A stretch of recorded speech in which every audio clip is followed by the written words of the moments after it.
बच्चों, मैं प्रिया राठौर आपके लिए एक बार देख के मुझे सरप्राइज तो हो ही गए होंगे, क्योंकि मैंने लास्ट टाइम कहा था कि हमारा लास्ट वीडियो है, लेकिन फिर मैंने सोचा कि आपके लिए भी वही वन शॉट बना दिए जाए तो आपको भी थोड़ी सी सुविधा हो जाए, आपको ये नहीं लगे कि मैम 11th 12th और 10th के लिए ही सब कुछ कर रही हैं। तो चलिए आज हम करने वाले हैं जो हमारा सबसे पहला चैप्टर था बायो का, यानी कि चैप्टर नंबर 5 का वन शॉट, जो कि सेल के बारे में था।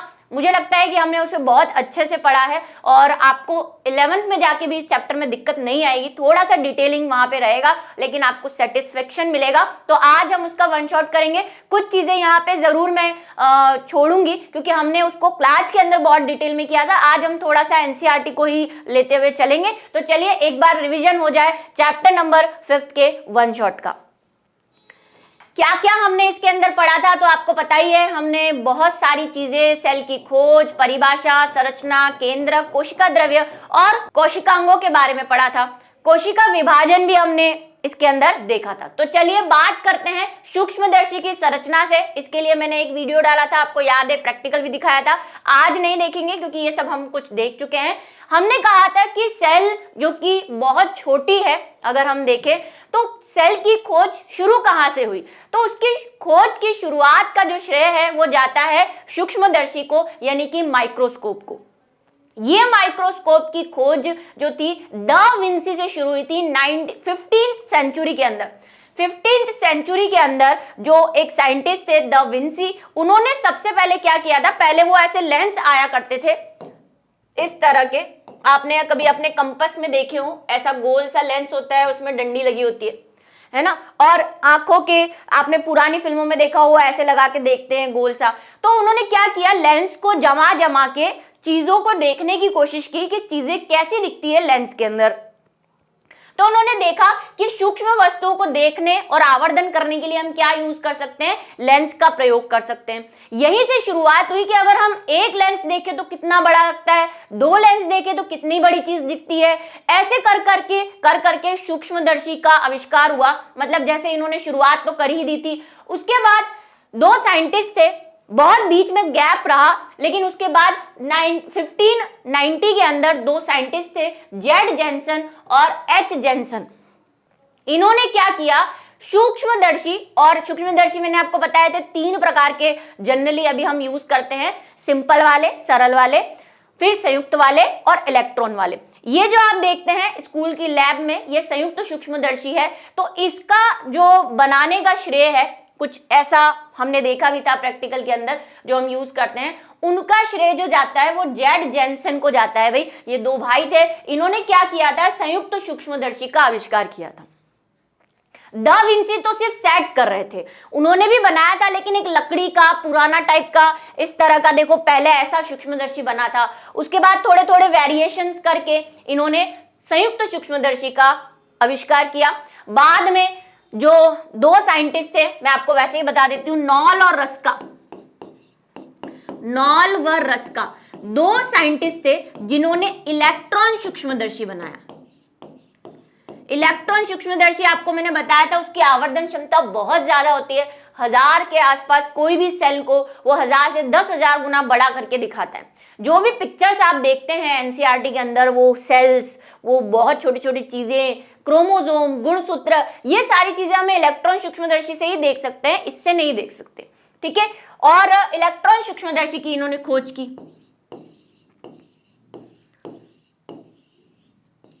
तो इनका भी नाम आपको याद करना है, जस्ट फॉर अ नॉलेज, ठीक है, आगे काम आएगा।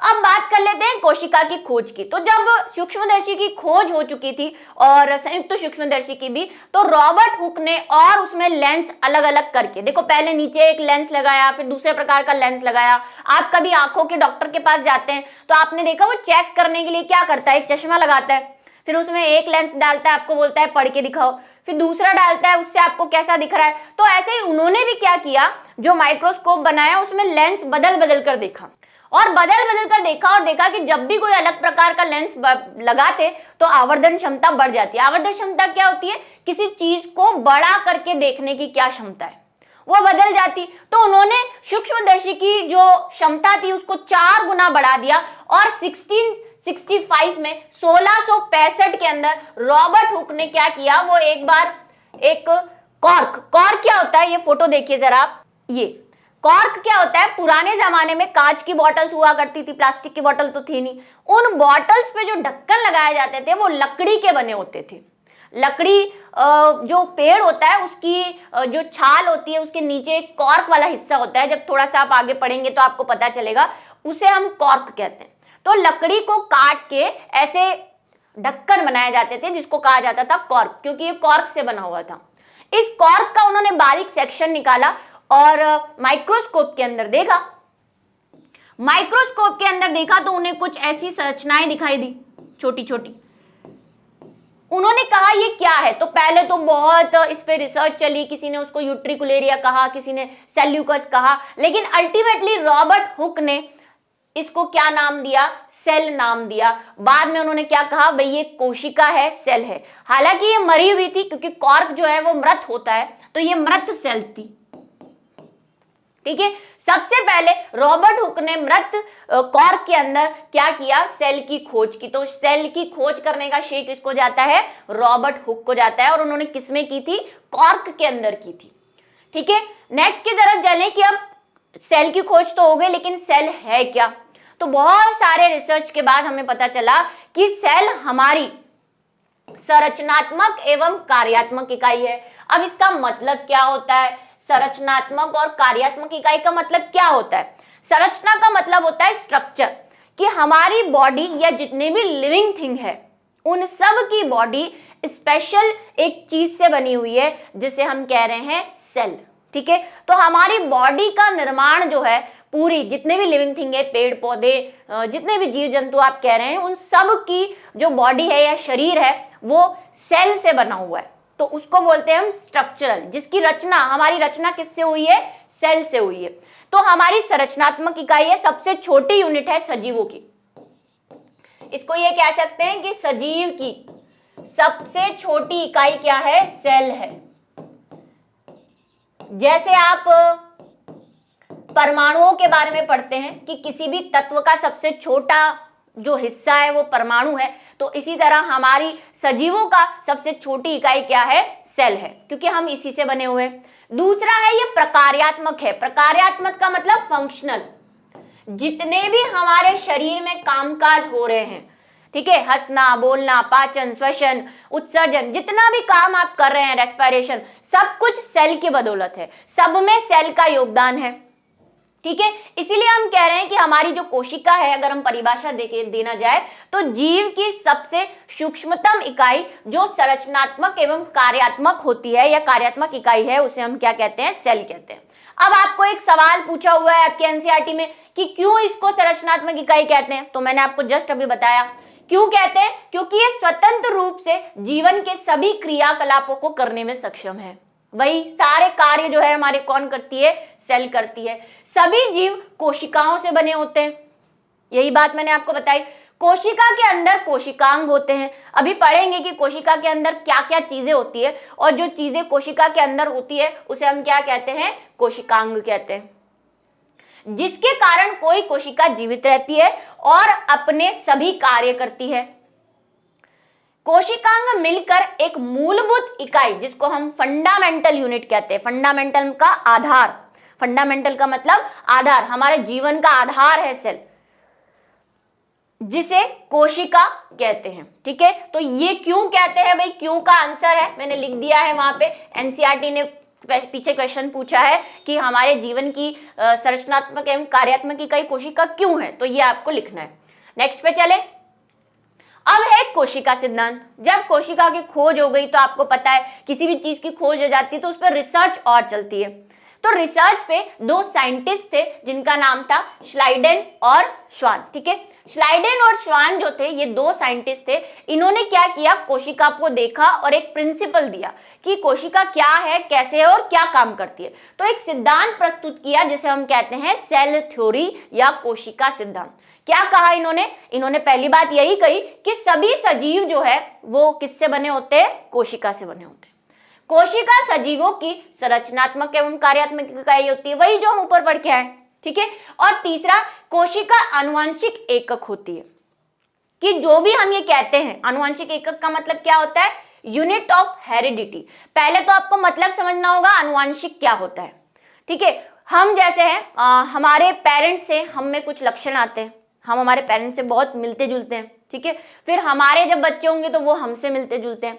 तो इस तरह से कुछ लक्षण जो हमारे जनकों यानी कि पेरेंट्स के अंदर होते हैं वो हम में भी दिखाई देते हैं, फिर हमसे आगे वाली पीढ़ी में जाते हैं।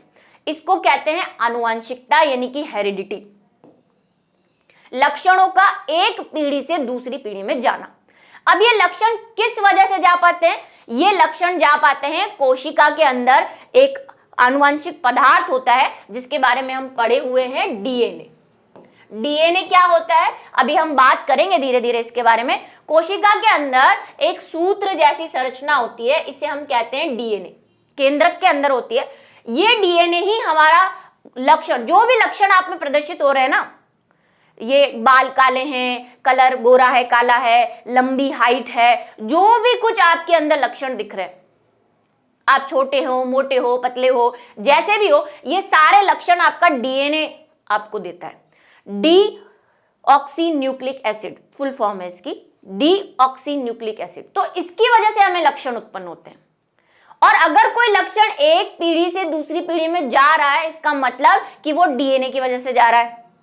आपके पेरेंट्स का डीएनए का कुछ भाग आपके अंदर आया है क्योंकि आप उनसे बने हैं, तो आप में क्या होगा, आनुवांशिक गुण आए हैं उनके। तो क्यों आए हैं? तो हमने कहा कि भाई ये डीएनए कहाँ है, ये डीएनए सेल के अंदर है। अभी मैंने कहा ये सेल के अंदर होता है, सेल में न्यूक्लियस होता है, न्यूक्लियस के अंदर डीएनए होता है। ठीक है, अभी हम पूरी सेल पढ़ेंगे तब आपको समझ में आ जाएगा। तो इनडायरेक्ट वे में हम ये कह सकते हैं कि सेल ही हमारी आनुवांशिक इकाई है। एक पीढ़ी से दूसरी पीढ़ी में लक्षण प्रकट करने की जिम्मेदारी भी किसकी है? सेल की है। ठीक है, एक और इन्होंने दिया था कि पुरानी कोशिकाओं से ही नई कोशिकाएं बनती हैं। इसका क्या मतलब है कि मान लो ये सेल है, ठीक है, इसी से विभाजन होता है और नई कोशिकाएं बनती है। नई कोशिकाएं कहां से बनेगी? कोई पुरानी कोशिका होती है, उसी में विभाजन होने से नई कोशिकाओं का निर्माण होता है, ऐसा भी इन्होंने कहा था। ठीक है, कोशिका, अब क्या क्या कोशिका की चीजें हैं वो देख लेते हैं। तो सबसे पहले हम बात करेंगे कोशिका का आकार कैसा होता है। तो कोशिका अलग अलग प्रकार की हमें मिलती है, गोल भी हो सकती है, लंबी भी हो सकती है, नलिकाकार भी हो सकती है, हेक्सागोनल भी हो सकती है, क्यूबॉइडल यानी कि घनाकार भी हो सकती है, ठीक है, स्तंभाकार भी हो सकती है, किसी भी आकार की हो सकती है। अधिकांश जंतु कोशिका आकार में अत्यधिक सूक्ष्म होती है, जिन्हें सूक्ष्मदर्शी द्वारा देखा जाता है। हमने देखा भी था एक प्रैक्टिकल, है ना, प्याज की कोशिकाएं दिखाई थी आपको। तो चलिए, ह्यूमन की चिक्की भी दिखाई हुई है, एक वीडियो डाला हुआ है मैंने, है ना, गाल की कोशिकाएं, ह्यूमन जंतु कोशिका के नाम से डाला हुआ है, तो आप देख सकते हैं बहुत छोटी होती है और हमें उसको माइक्रोस्कोप के अंदर देखना होता है। साइज की अगर हम बात करें तो हमारी सेल्स बहुत छोटी, मीन्स 0.1 और शायद कई कोशिकाएं तो इससे भी छोटी होती है इस साइज की, जैसे हम नेक्ड आई से नहीं देख सकते, हमें उसे माइक्रोस्कोप के अंदर देखना पड़ेगा। लेकिन कुछ कोशिकाएं ऐसी हैं जो बहुत बड़ी हैं, जैसे ऑस्ट्रिच का जो एग है, शतुरमुर्ग का अंडा, वो काफी बड़ा है। ऐसा कहते हैं कि 13 से 15 सेंटीमीटर तक का इसका जो है लेंथ है, काफी बड़ा होता है शतुरमुर्ग का अंडा। ये जो शतुरमुर्ग का अंडा है, ये पूरी एक सेल है। कुछ सेल तो इतनी छोटी है कोशिकाएं कि हमें माइक्रोस्कोप में देखना पड़ रहा है, कुछ इतनी बड़ी बड़ी है, जैसे आप नॉर्मल अगर मुर्गी का अंडा भी देखेंगे तो वो भी एक सेल ही है। तो 0.1 म्यू से लेकर आप देख रहे हो कि 12 से 15 सेंटीमीटर तक हमें कोशिकाएं मिल रही हैं। तो आकार में काफी वैरायटी है, लेकिन मैक्सिमम कोशिकाएं सारी छोटी होती है और उसे इलेक्ट्रॉन सूक्ष्मदर्शी या सूक्ष्मदर्शी से ही देखना होता है। और अगर हम बात करें ह्यूमंस की, तो हमारे पास हमारी बॉडी में, या हम सेल की लंबाई की बात करें तो हमारी जो तंत्रिका कोशिका है, तंत्रिका कोशिका, इसके बारे में पढ़ा है आपने आगे वाले चैप्टर्स के अंदर। तो हमारी जो तंत्रिका कोशिकाएं, जो हमारी नर्व सेल्स है जिससे हमें महसूस होता है, हमें फीलिंग होती है, वो तंत्रिका कोशिकाएं सबसे लंबी है। लंबाई में सबसे लंबी कोशिका कौन सी है? तंत्रिका कोशिकाएं। हाँ, अगर पूरा देखें ओवरऑल तो सबसे बड़ी कोशिका शतुरमुर्ग की है, लेकिन लंबाई में देखें तो सबसे लंबी कौन सी है? मानव की तंत्रिका कोशिका। अब बात करें अगर हम कि पिप्लो, पिप्लो क्या है? पिप्लो का ही दूसरा नाम है माइकोप्लाज्मा। ये माइकोप्लाज्मा बहुत छोटा है, 0.01 म्यू से सबसे छोटी कोशिका है ये पिप्लो, है ना। पिप्लो का फुल फॉर्म क्या है? प्लूरोन्यूमोनिया लाइक ऑर्गेनिज्म। ये न्यूमोनिया बोल रही हूं लेकिन इसकी स्पेलिंग पी से शुरू होती है, इसलिए प्लूरोन्यूमोनिया लाइक ऑर्गेनिज्म इसकी फुल फॉर्म है। इसको माइकोप्लाज्मा भी कहते हैं। इसमें सेल वॉल नहीं होती, ठीक है। तंत्रिका कोशिका सबसे लंबी है, जो मैंने आपसे कहा 90 सेंटीमीटर तक है। कोशिकाएं गोल भी हो सकती है, अंडाकार भी हो सकती है, नलाकार भी हो सकती है, प्लेट जैसे भी हो सकती है। जैसे कि यहाँ पे देखो ये बैक्टीरिया की है, गोल है ना। आपको ऐसी भी दिख सकती है सेल, इस तरह की।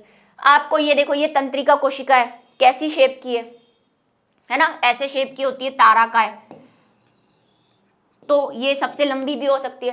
तो कोशिकाएं हमें अलग अलग आकार की, प्लेट के आकार की भी मिल सकती है, ऐसी बॉक्स के आकार की यानी कि घनाकार भी मिल सकती है। अलग अलग प्रकार में हमें कोशिकाएं मिलती है। अब बात कर लेते हैं कि कोशिका की संरचना। ये वही प्रैक्टिकल जो मैंने आपको दिखाया था प्याज की कोशिकाओं का, और ये हमारे चिक की कोशिकाएं, गाल की कोशिकाएं, ये आपको ब्लू ब्लू सी जो दिख रही है। प्रैक्टिकल आपने देखा होगा, नहीं तो सर्च कर ले लर्न एंड शेयर पे, जंतु कोशिका के नाम से देखेंगे तो ये मिल जाएगा। प्याज की कोशिका या पादप कोशिका लर्न एंड शेयर के नाम से देखेंगे तो ये मिल जाएगा, ठीक है, बायोलॉजी के अंदर। ये प्याज की कोशिकाएं दिखाई थी आपको, तो देखो ये कैसी है, लंबी लंबी सी।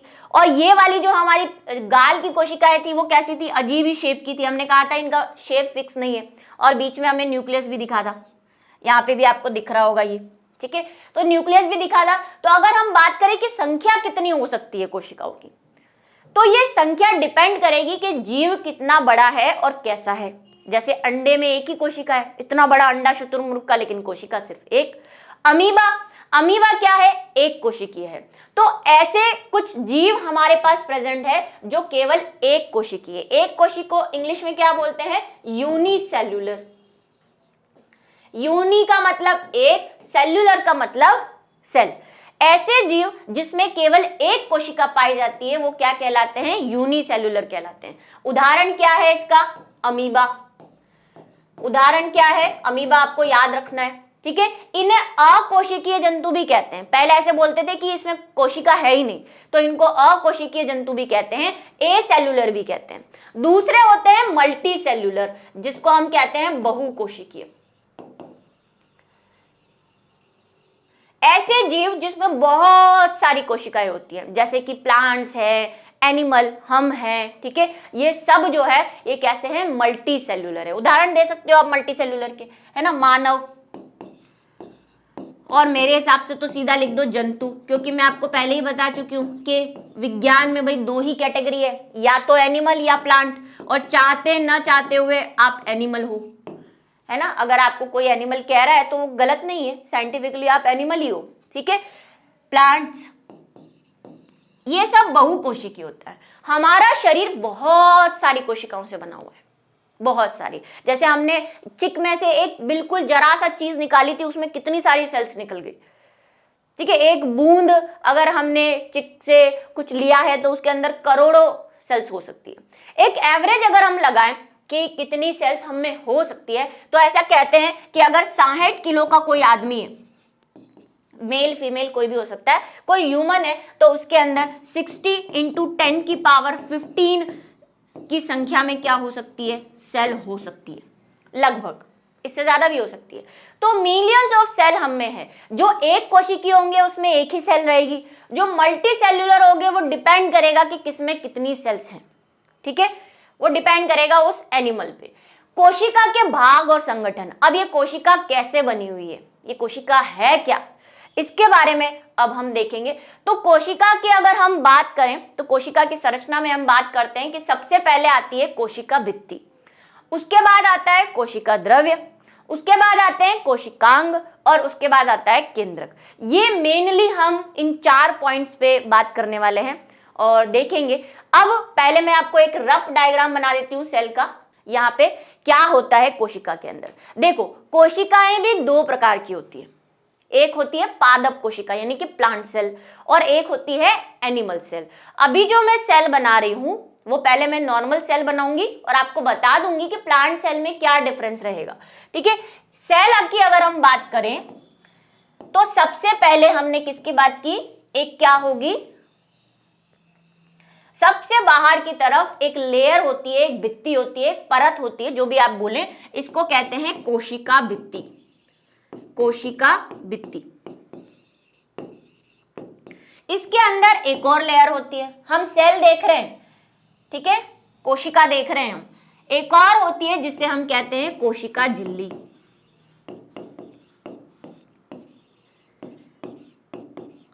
दोनों के इंग्लिश नाम लिख दूं, कोशिका भित्ति को बोलते हैं सेल वॉल और कोशिका झिल्ली को बोलते हैं सेल मेम्ब्रेन। सेल मेम्ब्रेन का दूसरा नाम प्लाज्मा मेम्ब्रेन भी है, प्लाज्मा मेम्ब्रेन। अब मैं मैम थोड़ा सा छोटा लिख रही हूं, ठीक है, मेम्ब्रेन तो उसी का नाम है। अब इसके अंदर हम जाते हैं तो जो कुछ भी इसके अंदर भरा पड़ा है, जो कुछ भी इस दोनों दीवारों के बीच में भरी हुई चीज है, उसे हम पूरी चीज को, जो अब मैं यहाँ पे ऐसे ऐसे ऐसे बना रही हूं, इसे हम क्या बोलते हैं, कोशिका द्रव्य। क्या कहेंगे, कोशिका द्रव्य, क्योंकि कोशिका के अंदर एक लिक्विडी जेली जैसा पदार्थ भरा हुआ है जिसे हम कहते हैं कोशिका द्रव्य। इंग्लिश में इसको क्या कहते हैं, वहां पे जगह नहीं है तो मैं यहां पे लिख रही हूं, इसको बोलते हैं साइटोप्लाज्म। क्या बोलते हैं इसको, साइटोप्लाज्म बोलते हैं। सेल के अंदर जो कुछ भी भरा हुआ है। अब उस जो कुछ भी में भी बहुत सारी चीजें हैं, इन जो कुछ भी में भी कुछ स्पेशल प्रकार के अंगक हमें देखने को मिलते हैं। जैसे कि एक अंग में यहां पे बना रही हूं, है ना, एक ये बना रही हूं, ये बना रही हूं, है ना, एक ये बना रही हूं,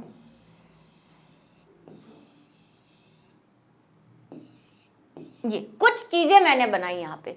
तो कोशिका द्रव्य के अंदर कुछ हमें छोटी छोटी चीजें दिखाई देती है, इसे हम कहते हैं कोशिका अंग, क्योंकि हम ये कह रहे हैं कि ये कोशिका के अंग हैं अलग अलग प्रकार के, तो इसे हम क्या कहते हैं, कोशिका अंग। कोशिका अंग को इंग्लिश में क्या बोलते हैं, सेल ऑर्गेनेल्स।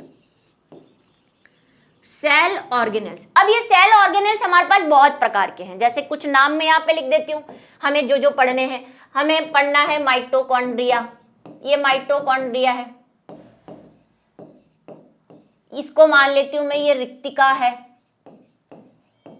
ना, ये राइबोसोम है। आगे हम पढ़ने वाले हैं, ये गोल्जी बॉडी है, ये अंतःप्रद्रवी जालिका है। इस सेल के मध्य में एक अलग सी सघन सी, मतलब डार्कर एक रीजन हमें दिखाई देता है, डार्क कलर का, ये गोल सा, इसे हम कहते हैं केंद्रक।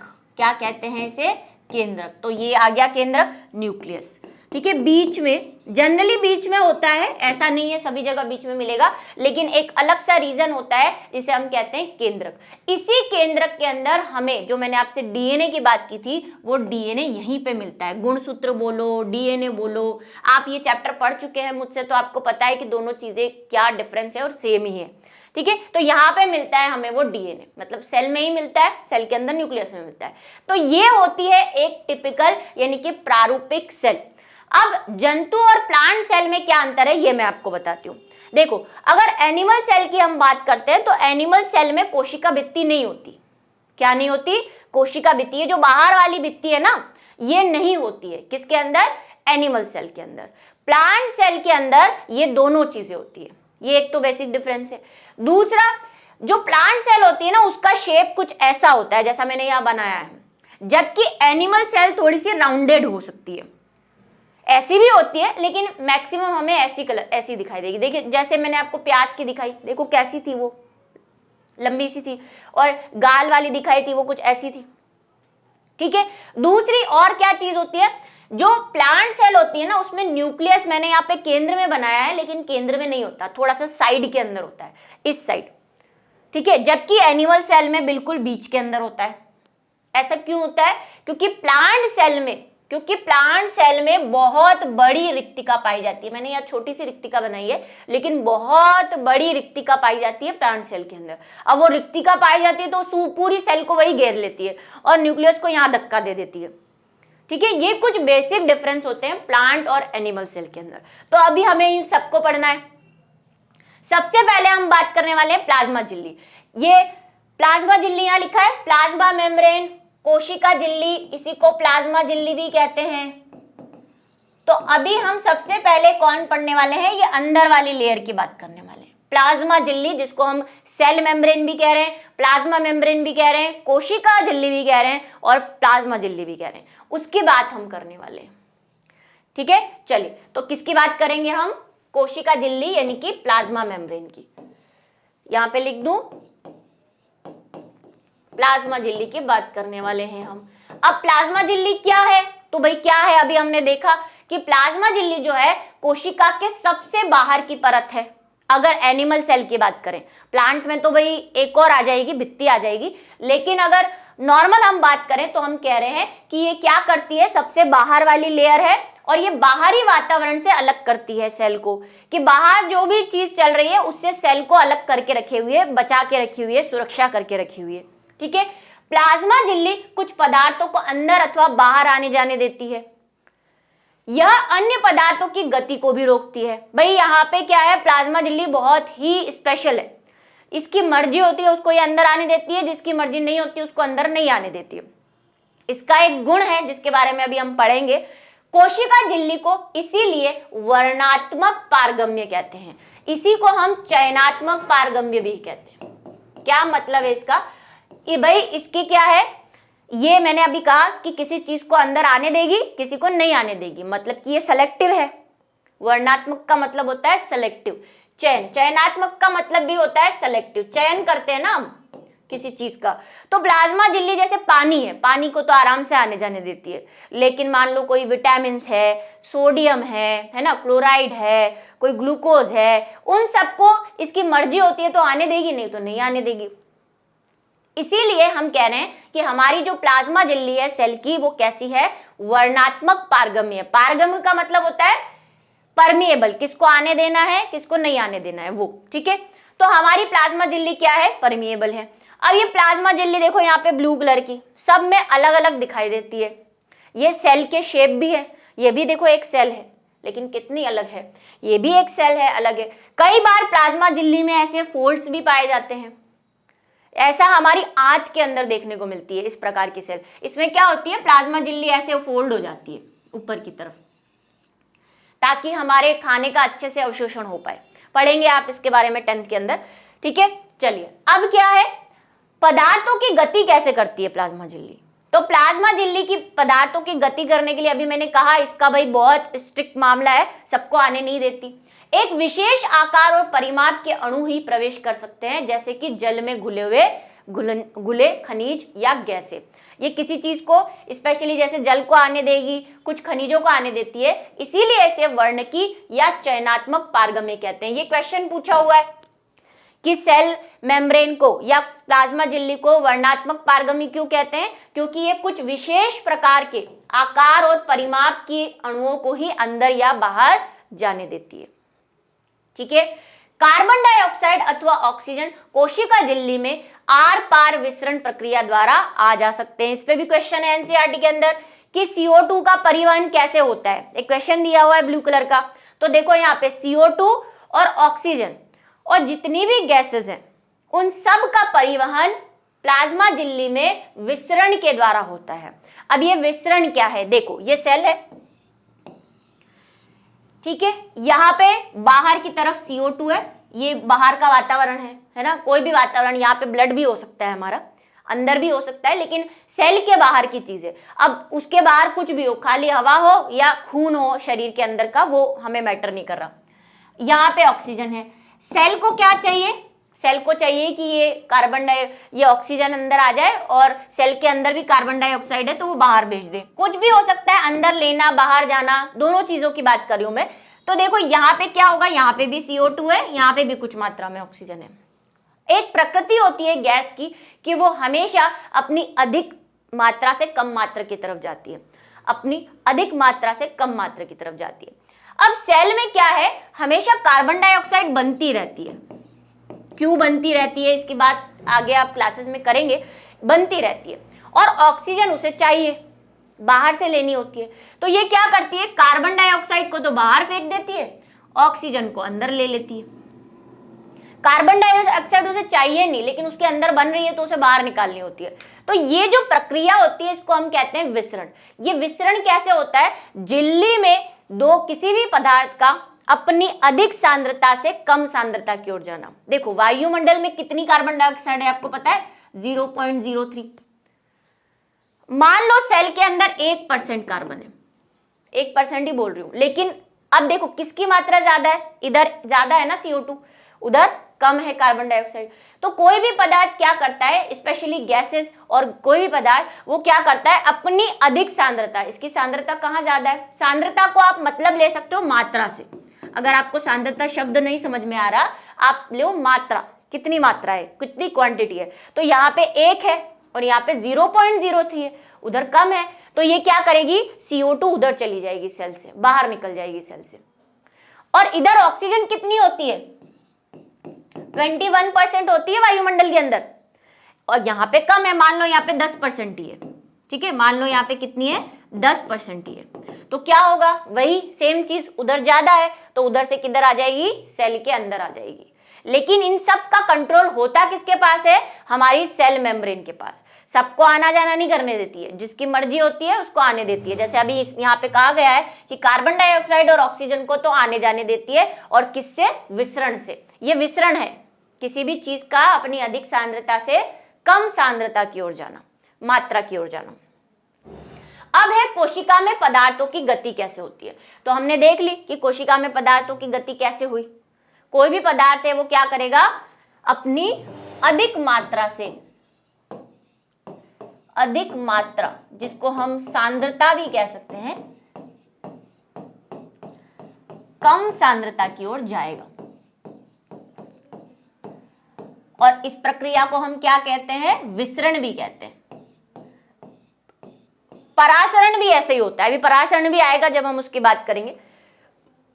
परासरण आ गया। परासरण, परासरण क्या होता है? देखो अभी मैंने कहा कि कोई भी पदार्थ अपनी अधिक मात्रा से कम मात्रा की ओर जाता है। जनरली विसरण की प्रक्रिया किसमें होती है? गैसों में होती है। जितनी भी गैसेस है ना वो विसरण करती है, इसको क्या बोलते हैं? डिफ्यूजन।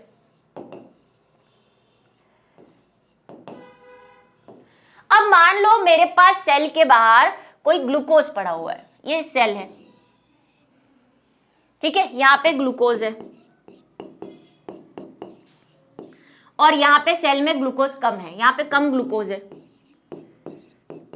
सेल को चाहिए ग्लूकोज बाहर से, यहां पे अधिक ग्लूकोज है। अब आपको पता है इस मेम्ब्रेन की क्या खासियत है? तो मैंने आपको बताया था कि हमारी सेल मेम्ब्रेन है वो बड़ी स्पेशल है ना, वो सबको अंदर नहीं आने जाने दे सकती। ये कैसी है? ये चयनात्मक है। अब किसी भी पदार्थ का, देखो गैसों का अपनी अधिक सांद्रता से कम सांद्रता की ओर जाना जनरली विसरण से हो जाता है, लेकिन विसरण का ही एक प्रकार हमारे पास और है और उसे हम कहते हैं परासरण। मैंने देखो क्या बोला, विसरण का ही एक प्रकार होता है परासरण। लेकिन परासरण और विसरण में मेनली डिफरेंस क्या है कि विसरण हमेशा गैसों का होता है, लेकिन परासरण सब चीजों का होता है। उसमें गैस भी आ जाएगी, उसमें सॉलिड भी आ जाएगा, उसमें लिक्विड भी आ जाएगा। ये फर्क होता है। कभी कभी बच्चों को विसरण और परासरण में डिफरेंस ही समझ नहीं आता, ये डिफरेंस है। दूसरी चीज, विसरण जरूरी नहीं हो कि बीच में कोई मेम्ब्रेन हो या नहीं हो। जैसे मैंने कमरे में क्या किया, एक अगरबत्ती लगा दी, अब मैंने कुछ मेम्ब्रेन थोड़ी लगाई हुई है यहाँ पे सेल वेल की, वो अगरबत्ती की खुशबू पूरे रूम में फैल रही है, तो इसको मैं विसरण बोलूंगी, क्योंकि यहाँ पे कोई पर्दा, कोई मेम्ब्रेन, कोई झिल्ली ऐसा नहीं है। तो विसरण में ऐसा जरूरी नहीं है। विसरण में कोशिका झिल्ली अनिवार्य नहीं होती, अनिवार्य नहीं है। अगर कहीं भी कोई चीज इधर से उधर जा रही है, स्पेशली गैसेस, तो हम उसको विसरण कह देते हैं। लेकिन परासरण में क्या होता है? परासरण क्या है? किसी भी पदार्थ का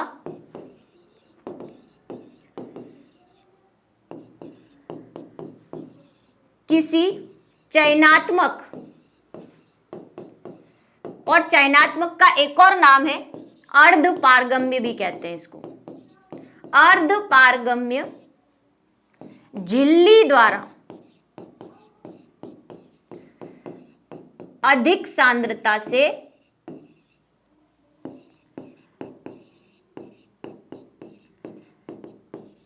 कम सांद्रता में जाना।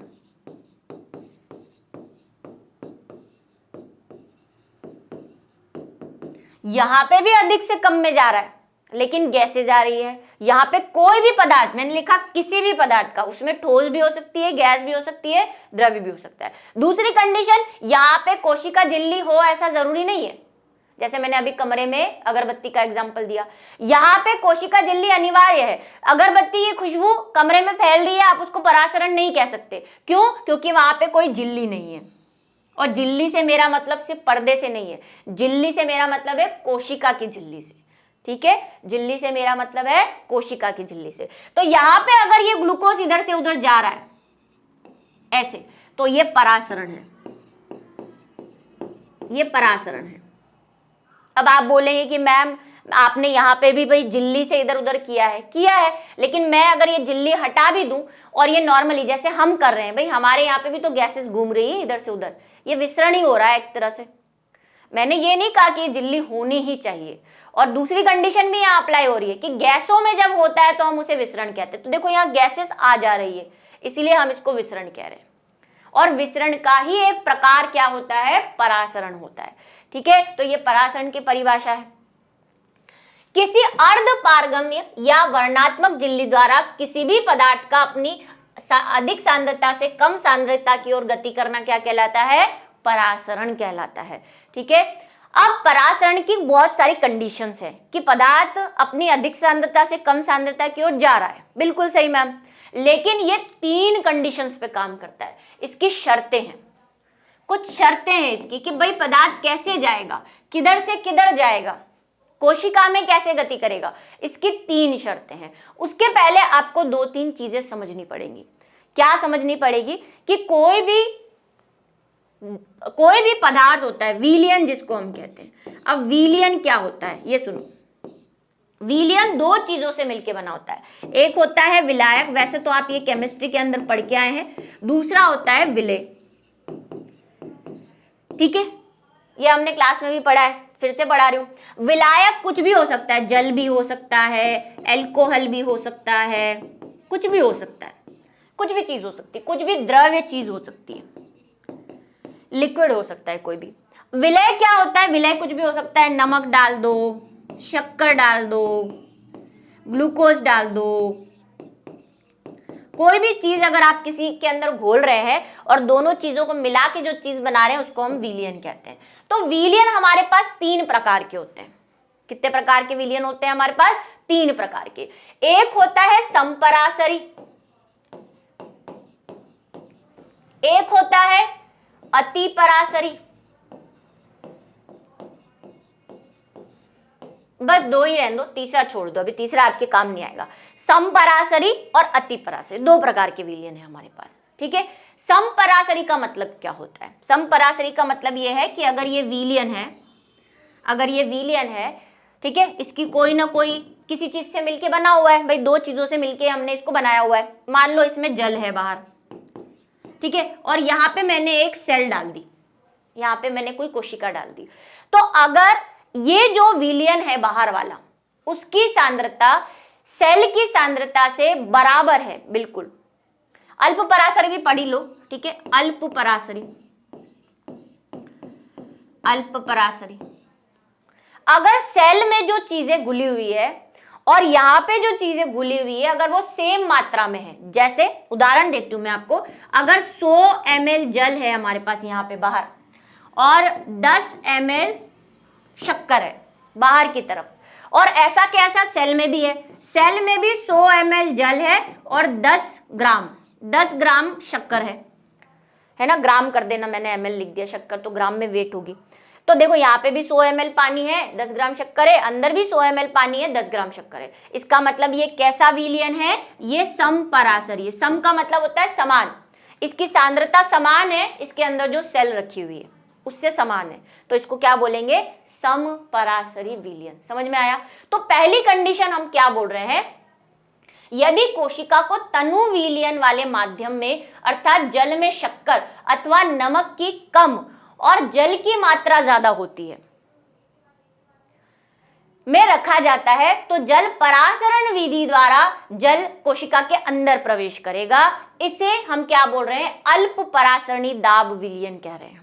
सम परासरी समझ में आ गया, अब अल्प परासरी समझो। देखो वही सेम सिचुएशन, ये एक डब्बा है, एक कंटेनर है, इसमें मैंने पानी लिया है, पानी की मात्रा मैंने 100 ml ली है, शक्कर की मात्रा मान लो मैंने 10 ग्राम ली है, इसके अंदर मैंने सेल रख दी, इसके अंदर मैंने सेल रख दी, ये सेल रखी है कोशिका, कोई भी कोशिका हो सकती है, किशमिश हो सकता है, कुछ भी कोशिका, XYZ कोई भी प्रकार की कोशिका रख दी।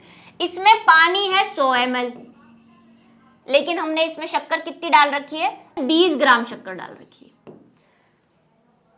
ठीक है, तो ये देखो यहाँ पे 20 ग्राम शक्कर है, कौन सी ज्यादा गाढ़ी चाशनी है, तो आप बोलोगे ये चाशनी गाढ़ी है क्योंकि यहाँ पे शक्कर की मात्रा ज्यादा है और यहाँ पे शक्कर की मात्रा कम है। लेकिन शक्कर इधर से उधर नहीं जाएगी, जाएगा कौन, पानी, क्योंकि मैंने कहा था आपसे ये झिल्ली हमारी कैसी है, अर्धपारगम्य है, ये पानी को ज्यादा इजीली जाने देती है कंपैरेटिव टू दूसरी चीजों के। ये अर्धपारगम्य है ना, गैस और जल को ज्यादा जाने देती है, चयनात्मक है, हमने बात की झिल्ली की।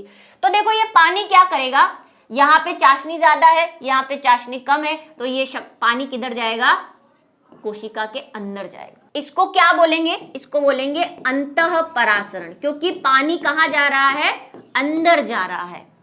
ठीक है, पानी कहाँ जा रहा है, कोशिका के अंदर जा रहा है, तो इसको बोलेंगे अंतः परासरणी। और ये जो विलयन है बाहर पड़ा हुआ, ये जो विलयन है, इसके कंपैरिजन में ये कम चाशनी वाला है ना, कम चाशनी वाला, तो इसको हम क्या बोलेंगे, अल्प परासरी विलयन, अल्प परासरी, क्योंकि इसके कंपैरिजन में इसमें सिर्फ 10 ग्राम शक्कर है। ये चाशनी पतली है, ये गाढ़ी है, ऐसे समझ सकते हो। तो पतली चाशनी कैसी होगी, अल्प परासरी होगी। ठीक है, तो ये बाहर वाला विलयन अल्प परासरी है और कोशिका में ज्यादा सांद्रता है, तो भाई क्या करेगा, जल उधर भाग जाएगा। ठीक है, शक्कर नहीं जाएगी क्योंकि जल जाने देगा। ठीक है, ये वाला होता है अंतः परासरणी दाब विलयन या अल्प परासरणी दाब विलयन। और आप डिटेल क्लास देखो, वहां पे मैंने बहुत अच्छे से इसको समझाया है। अभी हम वन शॉट कर रहे हैं तो मैं ज्यादा डिटेल में नहीं जा रही। यदि कोशिका को ऐसे माध्यम विलयन में रखा जाता है जहां पे बाहरी जल की सांद्रता कोशिका में स्थित जल की सांद्रता से ठीक बराबर होती है, जो पहले वाला मैंने आपको समझाया समपरासरी वाला, ये कोशिका अंदर, यहां पे भी 100 ml पानी है, 2 ग्राम शक्कर है, यहां पे भी 100 ml पानी है, 2 ग्राम शक्कर है, तो दोनों सेम है, बराबर है।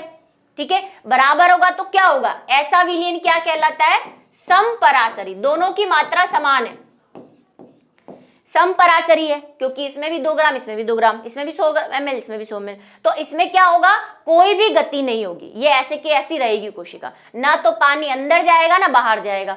ठीक है, कोई शुद्ध गति नहीं होगी, कुछ भी गति नहीं होगी, क्योंकि दोनों सेम है, कंसंट्रेशन सेम है, इसलिए कोई परासरण नहीं होगा। तीसरी कंडीशन क्या है, यदि कोशिका के बाहर वाला विलयन अंदर के घोल से अधिक सांद्र है। तीसरी कंडीशन है ये वाली, ये देखो, ये वही सेल, यहां पे मैंने 100 ml पानी लिया है, 30 ग्राम शक्कर डाल रखी है।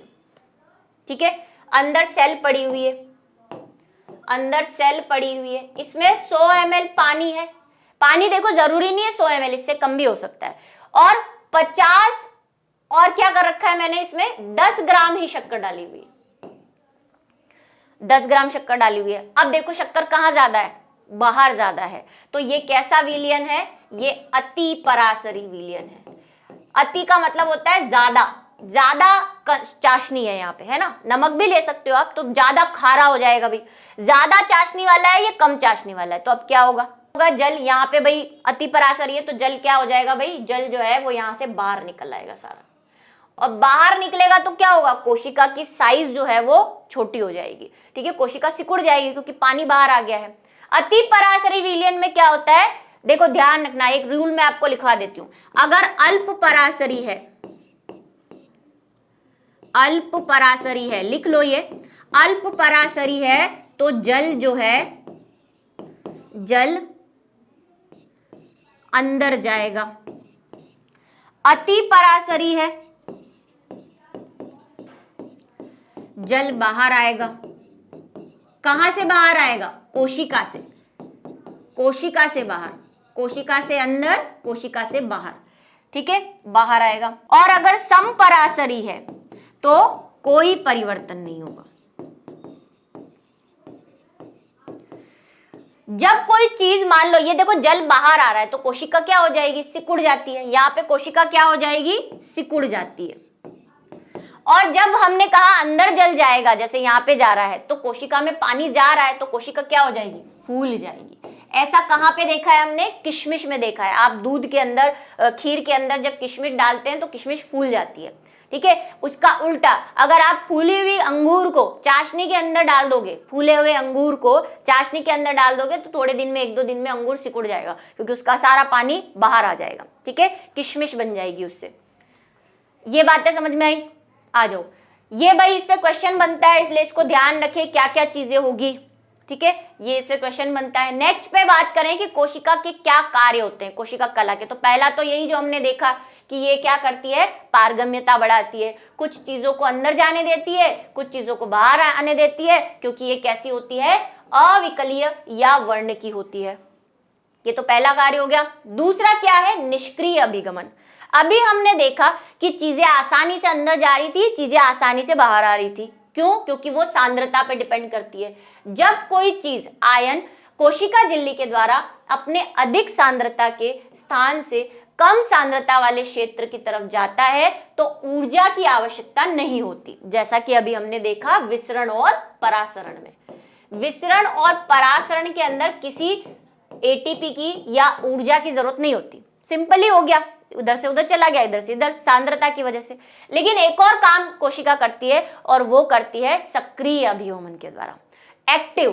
एक्टिव में क्या होता है, अगर हमें उल्टी दिशा में भेजना है, देखो अब जरूरी तो नहीं है कि कोशिका हमेशा किसी पदार्थ को अधिक सांद्रता से कम सांद्रता की ओर ले। कभी ऐसा भी होता है कि कोशिका को किसी चीज की बहुत ज्यादा जरूरत है, उसके पास पहले से है लेकिन फिर भी जरूरत है, वो क्या करेगी, खींचेगी। तो अगर आप किसी चीज को जबरदस्ती कोशिका के अंदर ले जा रहे हो या कोशिका किसी चीज को जबरदस्ती अपने अंदर लेती है, तो जबरदस्ती लाने के लिए आपको क्या करना पड़ेगा, उसको खींचना पड़ेगा।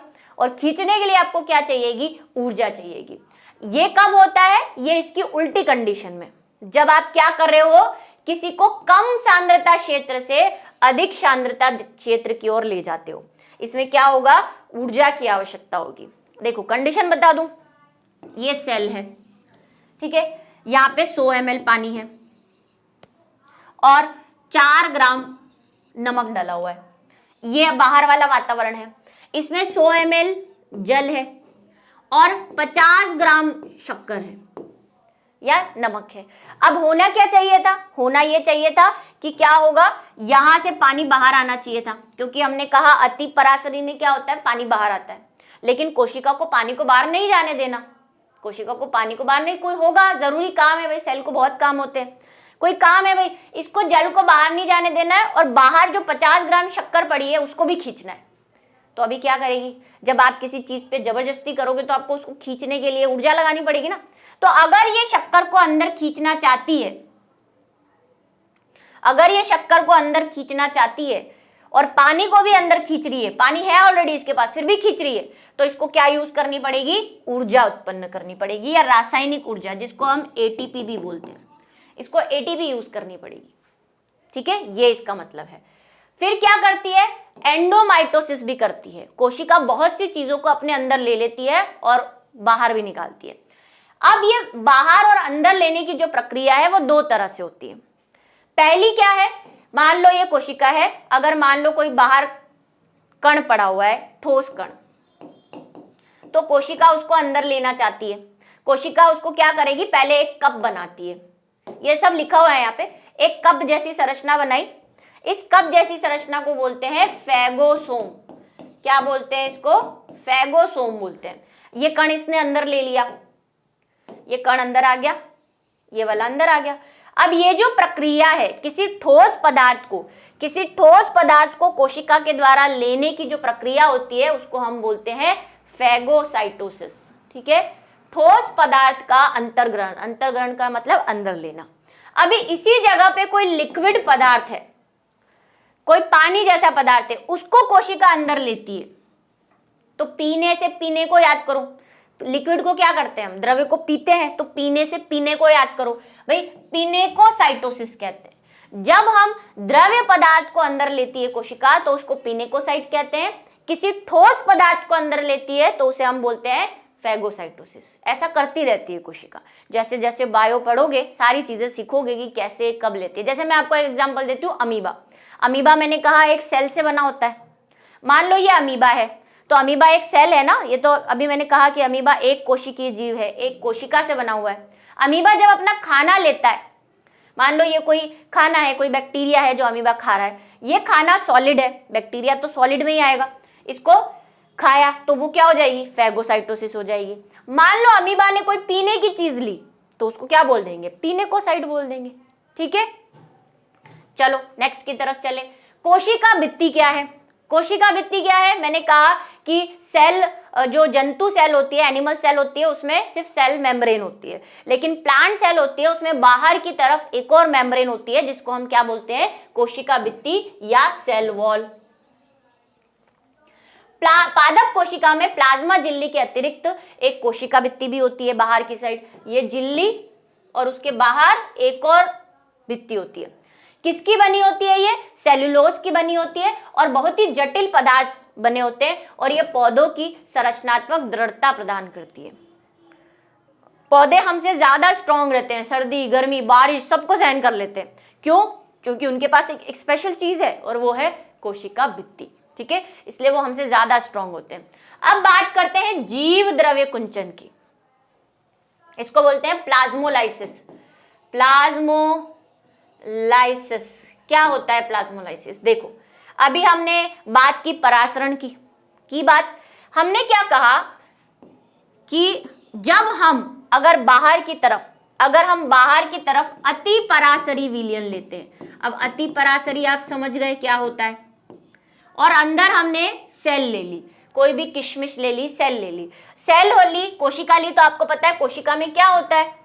कोशिका में मान लो कोई पादप कोशिका ली है तो ये कोशिका झिल्ली हो गई और अंदर रिक्तिकाएं हो गई, केंद्रक हो गया, सब कुछ अंदर है कोशिका के अंदर। अति परासरी का मतलब क्या है कि यहाँ पे पानी कम है और कोई पदार्थ ज्यादा है, दूसरा पदार्थ ज्यादा है। ठीक है, कोशिका के अंदर पानी जो है ज्यादा है, कोशिका के अंदर पानी ज्यादा है, ये अति परासरी है। मतलब ये चाशनी है, ऐसा समझ लो कि ये कोई चाशनी पड़ी हुई है। यहाँ पे 100 ml पानी के अंदर 100 ml शक्कर घुली हुई है, 100 ग्राम शक्कर घोल रखी है हमने। ठीक है, बिल्कुल चाशनी बना रखी है गाढ़ी। सेल के अंदर पानी ज्यादा है क्योंकि सेल के अंदर इतनी शक्कर नहीं है। ठीक है, अब क्या होगा, हमारे हिसाब से क्या होना चाहिए, अति परासरी में क्या होता है, बाहर आता है पानी, क्या आता है, कोशिका से बाहर, यही सिखाया अभी। अति परासरी में जल बाहर आ जाएगा। अब जल जैसे जैसे बाहर आता है कोशिका के अंदर, तो मैंने क्या कहा था, कोशिका क्या हो जाती है, सिकुड़ जाती है। कोशिका क्या हो जाएगी, सिकुड़ जाती है। अब ये सिकुड़ना क्या हुआ, तो मैं इस कोशिका को यहां बना के आपको समझा रही हूं। देखो, जैसे जैसे कोशिका से पानी बाहर आएगा, कोशिका में से पानी बाहर आएगा, तो इसका जो जीव द्रव्य है, जीव द्रव्य मतलब कोशिका द्रव्य, जीव द्रव्य को क्या कहते हैं, जीव द्रव्य का ही दूसरा नाम क्या है, कोशिका द्रव्य। पहले ही मैंने बताया था ना कि सेल के अंदर जितना भी द्रव्य भरा होता है उसको कोशिका द्रव्य कहते हैं, उसी कोशिका द्रव्य को जीव द्रव्य भी कहते हैं।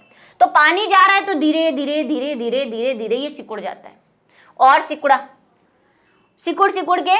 सिकुड़ के इतना सा एक कोने पे चला जाता है, ऐसे पूरा पानी निकल गया इसका बाहर, पूरा पानी बाहर निकल गया, और कोशिका का जीव द्रव्य एक कोने में सिकुड़ के बैठ जाता है क्योंकि इसके पास पानी नहीं है, जो भी पानी था सब खींच लिया गया। इस प्रक्रिया को हम बोलते हैं जीव द्रव्य कुंचन, क्योंकि यहाँ पे ये जीव द्रव्य क्या हो गया है, कुंचित हो गया है, संकुचित हो गया है, तो संकुचित का कुंचन ले लिया है, जीव द्रव्य कुंचन। जब किसी पादप कोशिका में परासरण द्वारा पानी की हानि होती है, पानी की हानि हो रही है, पानी बाहर निकल रहा है, तो कोशिका झिल्ली सहित आंतरिक पदार्थ संकुचित हो जाता है, सारा पदार्थ संकुचित हो गया। इस घटना को जीव द्रव्य कुंचन कहते हैं। ठीक है, ये भी परिभाषा पूछ सकते हैं, इंपॉर्टेंट है आपके लिए, 9th वालों के लिए। आ जाओ अब, अब है कोशिका भित्ति का क्या महत्व है, कोशिका भित्ति क्या काम करती है। तो अभी हमने देखा कि पौधे, कवक, बैक्टीरिया, क्योंकि जंतुओं में तो होती नहीं है कोशिका भित्ति, एनिमल्स में नहीं होती, प्लांट में होती है, कवक के अंदर होती है और बैक्टीरिया के अंदर होती है। कोशिका भित्ति अपेक्षाकृत कम तनु अल्प पराशरी दाब विलयन में बिना फटे बनाए रखती है। अभी आपने देखा यहाँ पे, अभी आपने देखा ये पूरा जीव द्रव्य कुंचन हो गया, लेकिन कोशिका भित्ति अभी की अभी ऐसी है। ये बाहर क्या है, ये कोशिका भित्ति है। कोशिका झिल्ली तो चली गई इसके साथ ही, कोशिका झिल्ली तो इसके साथ ही चली गई है, कोशिका भित्ति अभी भी बनी हुई है, ऐसी के ऐसी बनी हुई है। तो ये क्या करती है, ये पौधों को, और जिसमें भी ये है कवक में, पौधों में, इनमें सुरक्षा प्रदान करती है कि कोई भी ऐसी कंडीशन आ जाए तो पूरी सेल फट नहीं जाए या पूरी सेल बर्बाद नहीं हो जाए। ये कोशिका भित्ति एज इट इज बनी रहेगी, वापस जब इसको पानी मिलेगा तो ये वापस फूल जाएगी। ठीक है, तो ये क्या करती है, इसको बचाए रखती है फटने से। ऐसे माध्यम में परासरण विधि द्वारा कोशिका फूल जाती है। इसका उल्टा भी होता है, जब पानी अंदर जाएगा तो कोशिका फूलेगी। अब फूल फूल के पता चला कोशिका भित्ति भी फट गई, तो ऐसे फटने नहीं देती है। ठीक है, कोशिका भित्ति के ऊपर दबाव डालती है और कोशिका भित्ति फूल जाती है। अति समान रूप से दबाव डालती है। कोशिका भित्ति के कारण पादप कोशिकाएं परिवर्तनीय माध्यम को जंतु कोशिका की अपेक्षा आसानी से सहन कर सकते हैं। हमारे पास नहीं है जंतुओं के पास, तो हमारी कोशिका फट जाएगी अगर हम ऐसे किसी विलियन में रख दे तो, लेकिन पादप कोशिका नहीं फटेगी। क्यों? क्योंकि उसके पास कोशिका भित्ति है। इस पर भी क्वेश्चन दिया हुआ है कि पादपों में कोशिका भित्ति क्या काम करती है, या जंतु कोशिका के मुकाबले पादप कोशिका ज्यादा सहनशील क्यों होती है? क्योंकि उसके पास एक वरदान है, और वो कौन है? कोशिका भित्ति, जो उसको बचा के रखती है। ये आंसर है इसका। नेक्स्ट है पादप जंतु कोशिका में क्या अंतर है। थोड़ा तो मैंने आपको बताया था, थोड़ा और देख लीजिए। ठीक है, चलो आओ। सबसे पहला, पादप कोशिका यहाँ पे लिखा है या जंतु कोशिका लिखा है। यहाँ पे क्या होता है, सेल्यूलोज से निर्मित कोशिका भित्ति होती है प्लांट के पास। एनिमल के पास सेल वॉल नहीं होती, सिर्फ सेल मेम्ब्रेन होती है। सेल मेम्ब्रेन इसके पास भी है, सेल मेम्ब्रेन दोनों के पास है, कोशिका भित्ति सिर्फ प्लांट के पास है। क्लोरोप्लास्ट उपस्थित होता है। प्लांट सारे ग्रीन होते हैं। ग्रीन कलर के इंसान देखे क्या आपने कभी? नहीं। जंतु देखे कोई, एक दो को छोड़ के? तो भाई क्लोरोप्लास्ट नहीं होता है इनके पास, एनिमल्स के पास। इसमें बड़े आकार की रिक्तिकाएं होती है। पहले ही मैंने बताया था कि प्लांट के अंदर रिक्तिका बहुत बड़ी हो जाती है, जिसके कारण केंद्रक कोने पे चला जाता है। इसमें रिक्तिकाएं छोटे आकार की होती है या फिर होती ही नहीं है, अनुपस्थित होती है। सेंट्रोसोम अनुपस्थित होता है। सेंट्रोसोम क्या होता है? तारक का है, ये इसके अंदर नहीं होता। निम्न पौधों में पाया जाता है, कुछ लोअर कैटेगरी के प्लांट्स है उसके अंदर मिलता है। यहाँ पे हमारे पास एनिमल्स के पास क्या होता है भाई? सेंट्रोसोम उपस्थित होता है। उपस्थित आएगा बच्चों, यहाँ पे उपस्थित होता है। ठीक है, यहाँ पे संचित भोजन क्या होता है? स्टार्च होता है। इनका जो खाना होता है ना, वो कोशिका के अंदर स्टार्च की फॉर्म में रहता है, हमारे पास ग्लाइकोजन की फॉर्म में रहता है। ठीक है, यहाँ पे कोशिका द्रव्य विभाजन और निर्माण होता है। कोशिका द्रव्य का जो विभाजन होता है उसमें एक प्लेट बनती है। जब विभाजन पढ़ेंगे तब आपको पता चलेगा। जबकि कोशिका विभाजन संकीर्ण द्वारा होता है, इसमें ऐसे कॉन्ट्रैक्शन होता है, वो सेल डिवाइड हो जाती है। ऐसे सेल है, उसमें एक कॉन्ट्रैक्शन हुआ और दो सेल बन गई, ये अलग ये अलग, यहाँ पे प्लेट बनेगी। ठीक है, ये कुछ बेसिक डिफरेंस है प्लांट और एनिमल सेल के अंदर। ये देखो, ये है प्लांट सेल, ये दोनों में, ये देखो एनिमल सेल के बीच में है न्यूक्लियस। यहाँ प्लांट सेल में देखो ये बड़ी सी रिक्तिका है जिसकी वजह से न्यूक्लियस बाहर चला गया। शेप भी थोड़ा सा अलग होता है। ये भी प्लांट सेल है, देखो न्यूक्लियस, ये जो वैक्यूल है, रिक्तिका है, कितनी बड़ी है, न्यूक्लियस को पीछे धक्का दे दिया। ठीक है, ये दोनों बेसिक डिफरेंस है। अब हमें क्या पढ़ने हैं? कोशिकांग पढ़ने हैं। हमने सेल मेम्ब्रेन पढ़ी, कोशिका भित्ति पढ़ी, कोशिका द्रव्य के अंदर हमने कहा कि कुछ अंगक पाए जाते हैं जिसे हम कहते हैं कोशिका अंगक। कोशिका अंगक शुरू करने वाले हैं, कोशिकांग। ठीक है, कोशिकांग ऑर्गेनल्स। उसमें सबसे पहला हम जो पढ़ने वाले हैं वो पढ़ने वाले हैं गोल्जी बॉडी। गोल्जी बॉडी क्या होता है? ये कोशिका के अंदर होता है। ठीक है, इस तरह की संरचना है ये गोल्जी बॉडी। कैमिलो गोल्जी ने सबसे पहले इसको खोजा था, और कौन सी तंत्रिकाओं में खोजा था? उल्लू की तंत्रिकाओं के अंदर खोजा था, तंत्रिका कोशिकाओं के अंदर। कैमिलो गोल्जी द्वारा उपकरण की झिल्ली चपटी पुट्टिकाओं का तंत्र होता है। ये देखो, ऐसे चपटी चपटी ऐसे बनी हुई है गद्दी की तरह, दिख रही है आपको? इसको पुटिकाएं कहते हैं। इंग्लिश में इसको क्या बोलते हैं? सिस्टर्नी। पुटिकाओं को इंग्लिश में क्या कहते हैं? सिस्टर्नी कहते हैं। तो ये समांतर रूप से देखो एक दूसरे के ऊपर ऐसे पड़ी हुई है सिक्कों की तरह, एक के ऊपर एक के ऊपर एक के ऊपर एक सिक्कों की तरह, तो समांतर रूप से रहती है, जिन्हें कुंडिका कहते हैं। ठीक है, कुंडिका, ये देखो ये पुटिका, कुंडिका, ये सब सिस्टर्नी को कहते हैं। ये सिस्टर्नी है। ठीक है, यहाँ पे आपको सिस ट्रांस बिल्कुल नहीं देखना, ये आपके लेवल का नहीं है। यहाँ पे कुछ वैक्यूल्स निकलते हैं, ये छोटे छोटे आपको दिख रहे हैं, ये इसी से निकल रहे हैं। इसको हम बोलते हैं वेसाइकल। इसको क्या बोलते हैं? वेसाइकल।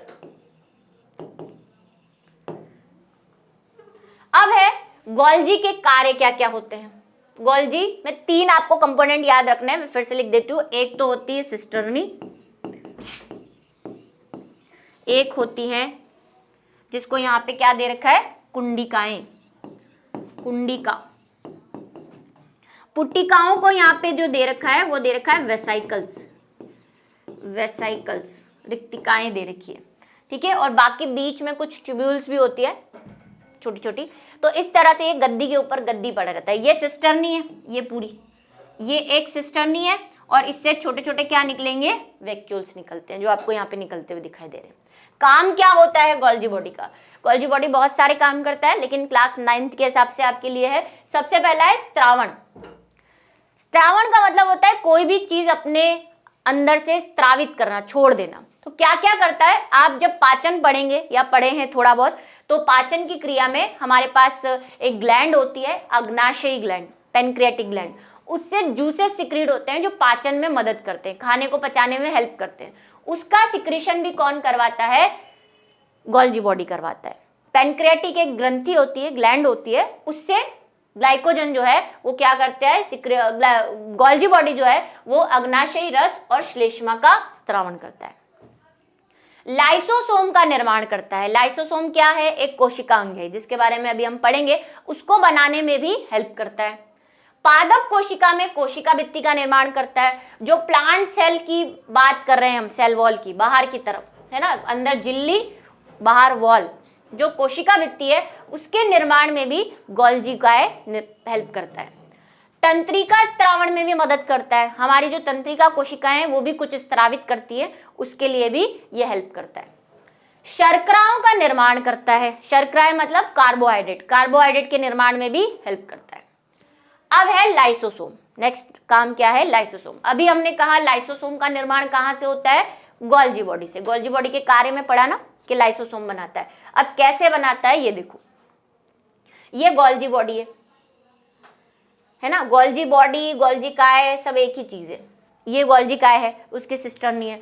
उससे मैंने कहा छोटे छोटे ऐसे रिक्तिकाएं निकल रही हैं, वेसाइकल्स निकल रहे हैं, जिसको हम पुटिका कह रहे हैं। यही पुटिका आगे जाके लाइसोसोम बना लेती है। लाइसोसोम भी ऐसा ही होता है, गोले जैसा। इस लाइसोसोम में कुछ पदार्थ भरे होते हैं, जिसे हम पाचक एंजाइम या जल अपघटनीय एंजाइम कहते हैं। ये जल अपघटनीय एंजाइम भी कहां से आए हैं? ये गोल्जी बॉडी से ही आए हैं। इसके अंदर गोल्जी बॉडी इसके अंदर डाल देता है, फिर दो तीन मिलके और क्या बना देते हैं? लाइसोसोम बना लेते हैं। तो लाइसोसोम की बात कर लेते हैं। क्या है लाइसोसोम? संरचनात्मक दृष्टि से लाइसोसोम झिल्ली से घिरी हुई एक संरचना होती है, जिसमें पाचक एंजाइम होते हैं। अभी जस्ट मैंने बोला इन्हीं एंजाइमों को क्या बोलते हैं? जल अपघटनीय एंजाइम भी बोलते हैं। हाइड्रोलाइटिक एंजाइम्स बोलते हैं इनको। क्या कर रहे हैं ये? पाचन में मदद करते हैं, किसी भी चीज को पचा सकते हैं। और इसीलिए लाइसोसोम का दूसरा नाम क्या है? आत्मघाती थैली। ये शब्द आपको याद रखना है, आत्मघाती थैली बोलते हैं लाइसोसोम को। सुसाइडल बैग, सुसाइडल बैग कहते हैं इसको। क्यों कहते हैं? देखो वैसे ही अच्छा है बेचारा, हमारे खाने को पचाने में हेल्प करता है। कोई बैक्टीरिया हमारी बॉडी के अंदर आ गया ना, तो उसको पकड़ के खा जाएगा, उस पर ये एंजाइम छिड़क देता है, ठीक है, तो उसको खा जाएगा। लेकिन कई बार क्या होता है, लाइसोसोम को गुस्सा आ जाता है तो लाइसोसोम फट जाता है। अब लाइसोसोम फटता है तो ये सारे एंजाइम बाहर निकल जाते हैं। बाहर निकल के जाएंगे कहाँ? कोशिका के अंदर रहता है ना लाइसोसोम, तो पूरी कोशिका के अंदर फैल जाते हैं। और इन एंजाइम को तो पता नहीं है, इनमें अक्ल तो है नहीं कि ये तो मेरी ही कोशिका है, इसका तो काम ही क्या है, बस जैसे ही जहां पहुंचा उसको पचा देना, उसको डाइजेस्ट कर देना। तो ये कोशिका के सारे ऑर्गेनल्स लाइसोसोम के साथ साथ गोल्जी बॉडी, अंतःप्रद्रवी जालिका, न्यूक्लियस सबको डाइजेस्ट कर देता है, सबको खा जाता है। तो इसने क्या किया, इसने अपनी ही सेल को मार दिया। इसीलिए हम क्या कह रहे हैं, आत्मघाती थैली कह रहे हैं। खुद का ही आत्मघात कर दिया इसने, खुद की सेल को ही मार देता है कभी कभी। जब ऐसा कब होता है, ऐसा जनरली तब होता है जब हमें किसी बीमारी से हम गुजर रहे होते हैं, या अगर हमारी कोई सेल है उस पर कोई इन्फेक्शन हो गया है, और अगर वो इन्फेक्शन को कम नहीं किया गया तो वो दूसरी सेल को भी फैल जाएगा। तो लाइसोसोम उस टाइम फट जाता है और उस सेल को खत्म कर देता है, ताकि वो चीज दोबारा और कहीं न फैले। ठीक है, ER इन एंजाइम को बनाते हैं। ये एंजाइम कौन बना रहा है, ये एंजाइम बना रही है अंतःप्रद्रवी जालिका, एंडोप्लाज्मिक रेटिकुलम। ठीक है, उसके बारे में हम पढ़ेंगे। कार्य क्या है इसका, लाइसोसोम कोशिका के अपशिष्ट निपटारे का तंत्र है, और यह बाहरी पदार्थों और कोशिका अंगों के टूटे फूटे भागों को पाचित करके कोशिका को साफ करता है। कोई गंदगी है, कोई ऑर्गेनल है, वो अब मर गया है तो मरे मरे सेल में ही पड़ा रहेगा, तो उसको क्या करती है, साफ कर देती है, उस पर एंजाइम छिड़क देती है, डाइजेस्ट कर देती है। लाइसोसोम में बहुत शक्तिशाली पाचक एंजाइम होते हैं जो जटिल पदार्थों को सरल पदार्थों में तोड़ते हैं। जटिल पदार्थ का मतलब बड़े बड़े मॉलिक्यूल, जैसे ये कोई अणु है, ये बहुत बड़ा है, ठीक है, तो इस पे लाइसोसोम जाएगा और इसको टुकड़े टुकड़े करके छोटे छोटे परमाणुओं में बदल देगा। ठीक है, जैसे ग्लूकोज है, ग्लूकोज को छोटी यूनिट में बदल देगा, कार्बोहाइड्रेट है उसको छोटी यूनिट में बदल देगा, तो तोड़ देता है ये। कोशिका उपापचय या चयापचय के अंदर, चयापचय का मतलब होता है मेटाबॉलिज्म, ठीक है, के कारण यह कोशिका क्षतिग्रस्त मृत हो जाती है, तो लाइसोसोम फट जाते हैं और एंजाइम अपनी कोशिकाओं को पाचित कर देते हैं। इसीलिए लाइसोसोम को आत्मघाती थैली भी कहते हैं। ठीक है, ये हो गया लाइसोसोम। अब एक और ऑर्गेनल बचता है और वो है अंतःप्रद्रवी जालिका, जिसका नाम आ रहा है भाई, इसलिए बार बार इसको पहले पढ़ लेते हैं। अंतःप्रद्रवी जालिका, इसका क्या नाम है, इसे बोलते हैं एंडोप्लाज्मिक रेटिकुलम। एंडोप्लाज्मिक रेटिकुलम नाम बता रहा है भाई इसका, जाली जैसी है, ये जालिका जैसी रहती है। ये कहाँ रहती है, ये जो रहती है ये न्यूक्लियस से चिपकी रहती है। ये केंद्रक है हमारी कोशिका का, मैंने पूरी कोशिका नहीं बनाई है, चलो बना देते हैं। ये कोशिका है, ठीक है, ये न्यूक्लियस है, उसका केंद्रक है, तो ये केंद्रक से चिपकी हुई रहती है इस तरह से। ये बनती ही केंद्रक से, केंद्रक झिल्ली से बनती है, इसीलिए ये ऐसे चिपकी हुई सी रहती है, ऐसे। ठीक है, ये ऐसी चिपकी हुई रहती है। इसको ये जालिका की तरह होती है, इसीलिए इसको कहते हैं अंतःप्रद्रवी जालिका। अंतःप्रद्रवी जालिकाएं दो प्रकार की होती है।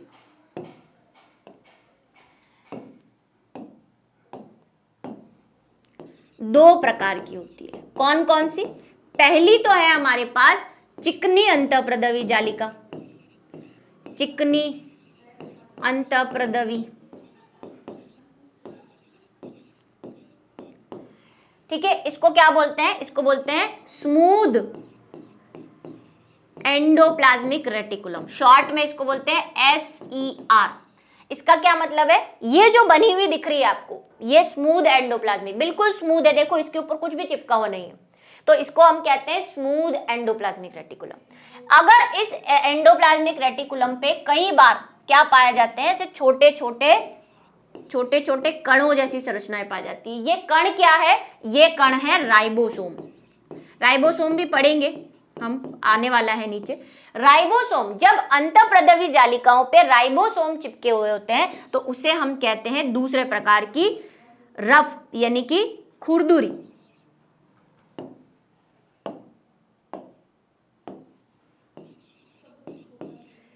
खुरदुरी ER, यानी कि RER, रफ एंडोप्लाज्मिक रेटिकुलम। ठीक है, RER, रफ एंडोप्लाज्मिक रेटिकुलम कहते हैं इसको। क्यों, क्योंकि अब देखो इसकी सरफेस कैसी हो गई है, खुरदुरी हो गई है, इस पे राइबोसोम चिपके हुए हैं तो स्मूथ नहीं रही। तो दो प्रकार की अंतःप्रद्रवी जालिकाएं मिलती है। अंतःप्रद्रवी जालिकाएं, गोल्जी काय और लाइसोसोम तीनों एक दूसरे के आसपास घूमते रहते हैं, ये बेस्ट फ्रेंड है ना। अंतःप्रद्रवी जालिकाएं कुछ काम करती है फिर गोल्जी को दे देती है, गोल्जी फिर कुछ काम करता है फिर लाइसोसोम को दे देता है, इस तरह से इनका चलता रहता है। इसमें भी जो संरचनाएं पाई जाती हैं इसको बोलते हैं सिस्टर्नी, जैसे गोल्जी बॉडी के अंदर पाई जाती है ना वैसे इसमें भी सिस्टर्नी पाई जाती है। ये जो दिख रही है आपको प्लेट जैसी, इसको सिस्टर्नी कहते हैं। और अंतःप्रद्रवी जालिका से ही गोल्जी काय का निर्माण भी होता है। ये क्या काम करती है, देखो इसके कार्य क्या है। पहला तो ये प्रोटीन बनाती है। क्यों प्रोटीन बना पाती है, क्योंकि राइबोसोम प्रोटीन बनाते हैं। अभी हम राइबोसोम का काम पढ़ेंगे तब भी पढ़ेंगे कि प्रोटीन बनाता है। ये प्रोटीन बना के अंतःप्रद्रवी जालिका को दे देता है, ठीक है। फिर अंतःप्रद्रवी जालिका है इसको आगे पैक वैक करके गोल्जी को दे देती है, गोल्जी इसको पैक वैक करके आगे पहुंचा देता है, ठीक है। तो प्रोटीन निर्माण का काम करता है। और क्या काम करता है, ये गोल्जी बॉडी को भी बनाता है, गोल्जी काय का निर्माण करता है। और साथ में साथ कई बार डायरेक्टली लाइसोसोम भी बना लेता है, ठीक है। तो लाइसोसोम भी बनाता है, ये लाइसोसोम का भी निर्माण करता है, ठीक है। तो ये अंतःप्रद्रवी जालिका है। अब है हमारा दूसरा कोशिकांग जिसको हम बोल रहे हैं माइटोकॉन्ड्रिया। ये सब कोशिकांग ही चल रहे हैं अभी तक, ठीक है। माइटोकॉन्ड्रिया कौन सा हो गया, हमने गोल्जी पढ़ लिया, लाइसोसोम तीसरा, चौथा वाला जो है हमारा कौन सा है, माइटोकॉन्ड्रिया। माइटोकॉन्ड्रिया की परासंरचना, देखो परासंरचना का मतलब क्या होता है, एक तो हमें बाहर से देखने पे दिख रहा था जैसा मैंने बनाया था ऐसा ऐसा, एक हम इलेक्ट्रॉन माइक्रोस्कोप से जब संरचना देखते हैं तो उसको हम बोलते हैं परासंरचना, ठीक है। अल्ट्रा स्ट्रक्चर देख रहे हैं हम इसका। तो इसकी जो है शक्ल सूरत कैसी है भाई, ये छड़ाकार है, गोलाकार है और सूत्री प्रकार का है ना, लंबा सूत्र जैसा, छड़ जैसा होता है। प्रत्येक माइटोकॉन्ड्रिया 2 झिल्लियों से बना होता है। 2 झिल्लियां हैं इसकी, एक सबसे बाहर होती है, यहाँ पे बना हुआ ही है, मैं और बना देती हूँ। ये बाहर वाली झिल्ली है, इसको कहते हैं बाहरी झिल्ली, ये बाहरी है, बाहरी झिल्ली। एक होती है अंदर, इसको बोलते हैं आंतरिक झिल्ली, इनर मेम्ब्रेन। अब ये जो अंदर वाली झिल्ली होती है ये क्या होती है, ऐसे मुड़ जाती है कहीं कहीं पे, ऐसे ऐसे ऐसे, है ना, ऐसे मुड़ी हुई रहती है कहीं कहीं पे। ये जो मुड़ रही है अंदर वाली झिल्ली, तो आपको दिख रहा है उंगली जैसी कुछ संरचनाएं इसमें से निकल रही है। इन उंगली नुमा संरचनाओं को बोलते हैं क्रिस्टरी। क्या बोलते हैं इसको, क्रिस्टरी बोलते हैं। तो ये क्या बनाती है, इन परतों में बाहरी झिल्ली और अंदर वाली झिल्ली होती है। अंदर वाली झिल्ली जो होती है वो उंगली नुमा रूप से मुड़ जाती है और उसे हम क्या कहते हैं, क्रिस्टरी कहते हैं। अब इसके बाहर जो चीज है, इसके बाहर जो पदार्थ भरा हुआ है, जिसको मैं अब ब्लू कलर से बना रही हूं यहाँ पे ऐसे, ये सब जगह बाहर वाला पदार्थ है।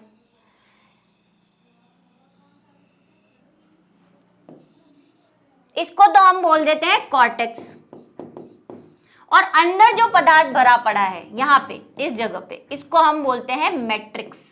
क्या बोलते हैं, मैट्रिक्स, मैट्रिक्स बोल देते हैं इसको। बस इतनी सी संरचना है। माइटोकॉन्ड्रिया की एक स्पेशल खासियत होती है। क्या खासियत है माइटोकॉन्ड्रिया की, कि इसमें अपना पर्सनल डीएनए पाया जाता है। अभी तक हमने इतने ऑर्गेनल पढ़े लेकिन हमने किसी में ये नहीं कहा कि उसके अंदर डीएनए पाया जाता है, लेकिन माइटोकॉन्ड्रिया और एक और हम पढ़ेंगे प्लास्टिड, हरित लवक, उसके अंदर अपना खुद का डीएनए होता है। जैसे कि सेल के अंदर डीएनए है, ये तो खुद सेल के अंदर है, इसके अंदर भी एक डीएनए है, वो माइटोकॉन्ड्रियल डीएनए कहलाता है। तो ये बात आपको ध्यान रखनी है, ठीक है। माइटोकॉन्ड्रिया के कार्य, ये खाद्य का ऑक्सीकरण करता है। जितनी भी एनर्जी आपको मिल रही है, जितनी भी एनर्जी आपको मिल रही है, उस सबको उत्पन्न करने का काम माइटोकॉन्ड्रिया का होता है। इसे कहते हैं ऊर्जा ग्रह। क्या कहते हैं, सबके कॉमन नेम आपको याद करने, पावर हाउस कहते हैं इसको, पावर हाउस। यहीं पे आपकी ऊर्जा बनती है, सारी एनर्जी।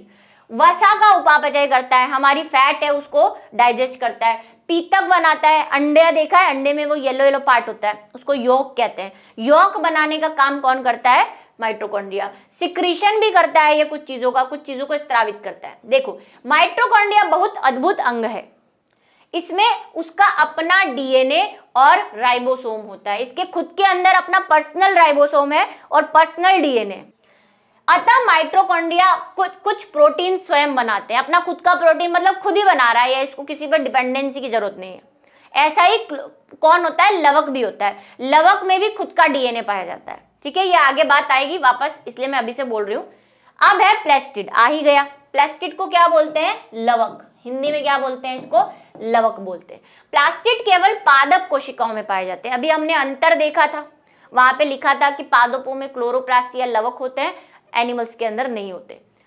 प्लास्टिड 3 प्रकार के होते हैं। क्रोमोप्लास्टिड, जिसको रंगीन प्लास्टिड भी कहते हैं, ये अलग अलग कलर के होते हैं, तथा ल्यूकोप्लास्टिक, ये सफेद कलर के या रंगहीन होते हैं, और तीसरे है क्लोरोप्लास्ट, जिसको आप कहते हो हरित लवक, हरित लवक, ठीक है, ये हरे कलर के होते हैं। पौधों में जनरली आपको जहां जहां हरा कलर दिखता है वो क्लोरोप्लास्ट की वजह से, जैसे पत्तियां हैं हरे कलर की होती है, उसमें क्लोरोप्लास्ट रहता है।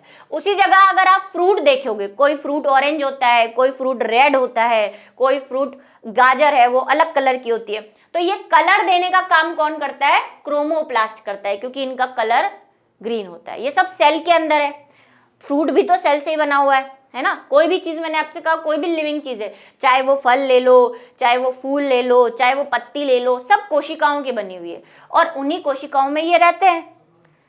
तो जिन कोशिकाओं के अंदर क्रोमोप्लास्ट होता है वो कलरफुल कोशिकाएं होती है, जैसे टमाटर है ना। टमाटर लाल क्यों दिखाई देता है, क्योंकि टमाटर की जो कोशिकाएं हैं उसके अंदर ये वाला क्रोमोप्लास्ट पाया जाता है। अब क्रोमोप्लास्ट अलग अलग प्रकार के होते हैं, जैसे मैंने कहा हरा भी हो सकता है, नीला भी हो सकता है, कुछ फ्रूट लाल भी होते हैं। टमाटर के अंदर जो क्रोमोप्लास्ट पाया जाता है उसके अंदर एक कलर पाया जाता है, उस कलर का भी नाम है, उसको बोलते हैं लाइकोपीन। ये कलर नहीं है, आपके लिए ये कलर है क्योंकि आपने अभी इन चीजों को पढ़ा नहीं है। लाइकोपीन एक पिगमेंट होता है, एक वर्णक होता है जो इसके अंदर पाया जाता है, इसलिए टमाटर जो है वो रेड कलर का दिखाई देता है। कैरेट में कैरेटीन होता है, इसलिए वो रेड दिखती है, ठीक है। तो ये होते हैं, और कुछ होते हैं रंगहीन, जैसे जड़ों के अंदर भी क्या होते हैं, कुछ प्लास्ट होते हैं लेकिन उनका कोई कलर नहीं होता, ये वाले प्लास्ट होते हैं उसके अंदर, ल्यूकोप्लास्ट, इसीलिए वो कलरलेस होती है। कहाँ पाए जाते हैं ये, जड़ों में। ये कहाँ पाई जाती है, पत्ती में। उदाहरण देख लो, ये फ्रूट्स के अंदर मिलेंगे आपको। जिन क्रोमोप्लास्ट में क्लोरोफिल वर्णक होता है उसे क्लोरोप्लास्ट कहते हैं। पौधों में क्लोरोप्लास्ट प्रकाश संश्लेषण के लिए आवश्यक होता है। ल्यूकोप्लास्ट प्राथमिक रूप से अंग है, इसमें स्टार्च, तेल, प्रोटीन जैसे पदार्थ संचित होते हैं, यह संचय का काम करता है। माइटोकॉन्ड्रिया की तरह प्लास्टिड में भी अपना डीएनए होता है, इसके पास भी अपना खुद का डीएनए, ठीक है। अब है रसदानी, वैक्यूल। अगला हमारा अंग कौन सा है, वैक्यूल। वैक्यूल क्या होते हैं, रसदानी ठोस सरल पदार्थों की संग्राहक थैली होती है। ये कोशिका के अंदर, मैंने आपको स्टार्टिंग में बताई थी ना कि प्लांट में बहुत बड़ी होती है और एनिमल में छोटी छोटी होती है या होती ही नहीं है। ये सिंगल झिल्ली से बनी बबल जैसी संरचना होती है, ठीक है, थैलियां होती है। जंतु कोशिका में रसदानियां छोटी होती है, पादप कोशिकाओं में रसदानियां बहुत बड़ी होती है, इसीलिए फिर ये केंद्र को कोने में धक्का दे देती है प्लांट्स के अंदर।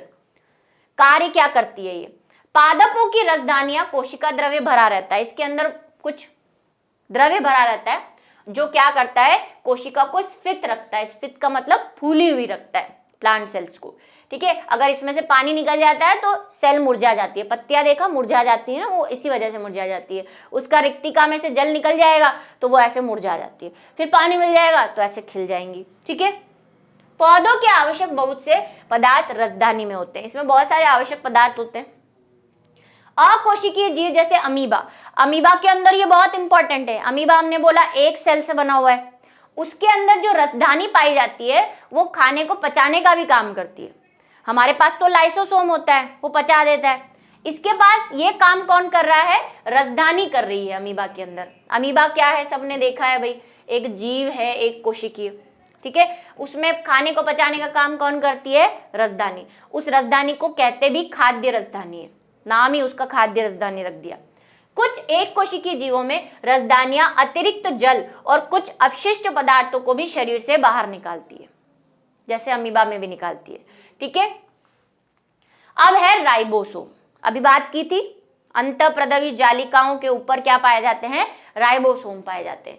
ये पादप और एनिमल, दोनों सेल्स के अंदर आपको मिलेंगे।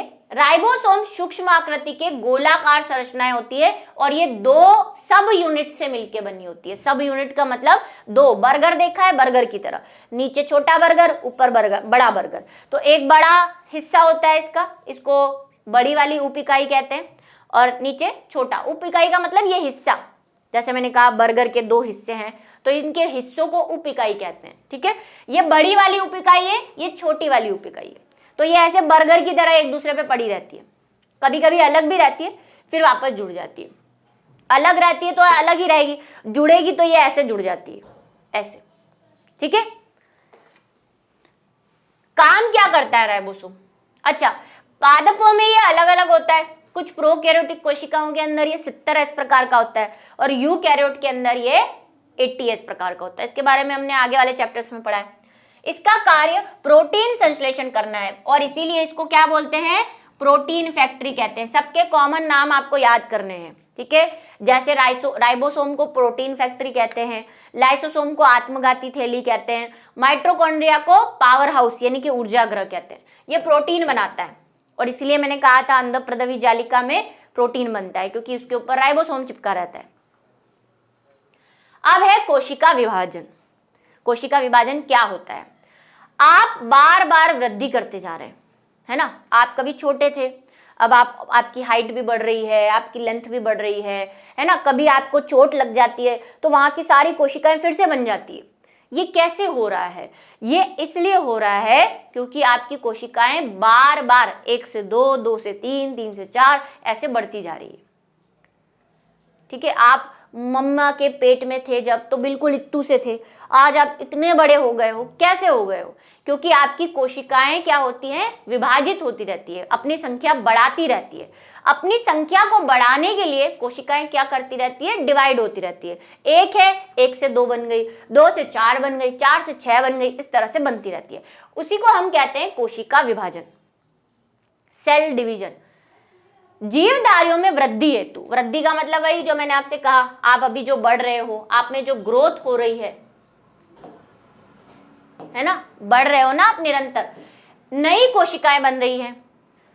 इन पुरानी मृत कोशिकाएं एवं क्षतिग्रस्त कोशिकाओं का प्रतिस्थापन एवं प्रजनन हेतु युग्मक भी बनते हैं। युग्मक क्या होते हैं? युग्मक ये होते हैं कि आपका, या प्लांट में अगर हम देखें, आपने कभी सुना हो परागगण, परागण के बारे में सुना हो, है ना, परागकण। और गैमेट्स, युग्मक, स्पर्म के बारे में आपने सुना हो, शुक्राणु जिसको हम कहते हैं, शुक्राणु, अंडाणु, ये सब युग्मक होते हैं, ठीक है। ये एनिमल्स और प्लांट के अंदर बनते हैं। तो युग्मकों के निर्माण के समय भी विभाजन होता है। तो कोशिका विभाजित होती है और क्षतिग्रस्त कोशिका, जैसे मैंने आपको कहा चोट लग जाती है तो वापस सही हो जाता है वहां की स्किन। कैसे हो जाती है? क्योंकि वहां की पुरानी कोशिकाएं जो मर गई है उसकी जगह नई कोशिकाएं आ जाती है। अब ये नई कोशिका आई कहां से? विभाजन से। पहले वाली कोशिकाओं ने विभाजन किया और वो नई कोशिकाएं बना लेती है। जो मर गई है वो नहीं, जो जिंदा है वो विभाजित करके नई कोशिका बनाएंगी। एक मात्र कोशिका से संतति कोशिकाओं के बनने को कोशिका प्रजनन या कोशिका विभाजन कहते हैं। मात्र कोशिका का मतलब होता है मदर सेल। अब ये मदर सेल क्या होता है? मान लो ये कोई कोशिका है, इसने विभाजन किया और 2 कोशिकाएं बनाई, तो ये जो 2 कोशिकाएं उसको तो हम कहते हैं संतति कोशिकाएं, क्योंकि ये नई बनी है। संतान किसको कहते हैं? जो अपने मम्मी पापा के बच्चे होते हैं उनको संतान कहते हैं। तो यहाँ पे अब कोशिका के लिए संतान वर्ड यूज नहीं करके हम संतति वर्ड यूज करते हैं। मतलब ये इसके बच्चे हैं एक तरह से।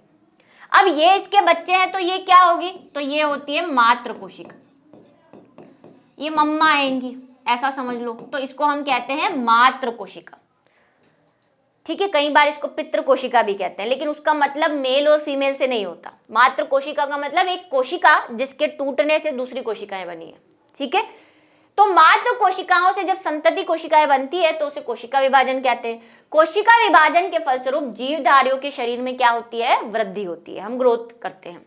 कोशिका विभाजन आवश्यक रूप से सभी कोशिकाओं में नहीं होता, सारी कोशिकाएं डिवाइड नहीं करती। जैसे, ये बहुत इंपॉर्टेंट चीज है, हमेशा इसको याद रखना आगे तक। जैसे कि हमारी जो रेड ब्लड सेल्स हैं, आरबीसी, जो आपकी रक्त कोशिकाएं हैं, रेड ब्लड सेल्स, वो कभी विभाजित नहीं होती। कंकाल कोशिका कभी विभाजित नहीं होती, पेशियों और तंत्रिका कोशिकाएं भी कभी विभाजित नहीं होती। आपकी जो पेशियां हैं, मसल्स हैं, कई बार देखा आपको कहीं लग जाती है, चोट लग जाती है, तो डॉक्टर कहता है कि आपकी जो है मसल्स डैमेज हो गई है। अब वो धीरे धीरे सही हो जाता है, लेकिन फिर भी वो दुखता रहता है। कई बार मौसम बदलता है तो दुखने लग जाता है। क्यों? क्योंकि वहां की सेल्स कभी रिपेयर नहीं हो पाती है ना, टूट जाता है। कभी डॉक्टर को आपने सुना हो कि आपका लिगामेंट जो है वो क्या हो गया, डैमेज हो गया, तो वो कभी नहीं होता। ऐसे नर्व भी हमारी कभी विभाजित नहीं होती। बोलते हैं ना, ब्रेन में अगर चोट लग जाती है तो कभी सही नहीं होता। क्यों नहीं होता? क्योंकि हमारी बॉडी में सबसे ज्यादा नर्व सेल्स ब्रेन में ही पाई जाती है। अगर ब्रेन का कोई पार्ट डैमेज हो गया, इसका मतलब क्या डैमेज हो गया? तंत्रिका कोशिकाएं डैमेज हो गई। तो तंत्रिका कोशिकाएं तो दोबारा बनती ही नहीं है, तो वो हिस्सा फिर काम करना नहीं शुरू कर पाता है। तो फिर हमारा ब्रेन डैमेज होने से उससे जुड़ी हुई चीजें भी क्या होती है, हमारे शरीर में प्रॉपरली काम नहीं कर पाती। ठीक है, तो तंत्रिका कोशिकाएं भी कभी विभाजित नहीं होती, पेशियां विभाजित नहीं होती, लाल रक्त कोशिकाएं कभी विभाजित नहीं होती, और कंकाल पेशियां भी नहीं होती। ठीक है, अब है कोशिका विभाजन के प्रकार। तो एनसीईआरटी में 2 कोशिका विभाजन दे रखा था, मैंने आपको 3 पढ़ाए थे, और इसलिए पढ़ाए थे क्योंकि ये जरूरी थे। सबसे पहला हमने पढ़ा था असूत्री, दूसरा पढ़ा था समसूत्री, और तीसरा पढ़ा था अर्धसूत्री। तीनों के इंग्लिश यहाँ पे लिखे हुए हैं। असूत्री मैं आपको यहीं पे समझा देती हूँ, समसूत्री और अर्धसूत्री हम नीचे पढ़ेंगे। ठीक है, सबसे पहले बात कर लेते हैं असूत्री विभाजन की। ये कोशिका है। ठीक है, पहले आप बेसिक एक बार फिर से समझ लो। कोशिका के अंदर हमने कहा था कि एक क्या होता है, केंद्रक होता है। ठीक है, और केंद्रक के अंदर क्या होता है, मैंने कहा था कि डीएनए होता है। और यही डीएनए जब कोशिका विभाजित होने वाली होती है, जब कोशिका विभाजित होने वाली होती है, तो ये डीएनए क्या होता है, ऐसे कॉइल हो जाता है, बहुत सारा ऐसे कुंडलित हो जाता है, ऐसे ऐसे ऐसे। वैसे गुणसूत्र पता है ऐसा दिखता है। अगर हम गुणसूत्र का एग्जैक्ट डायग्राम देखना चाहें तो वो कुछ ऐसा दिखता है, लेकिन मैंने यहाँ पे कुछ सिंपल ही बनाया है। ये है गुणसूत्र।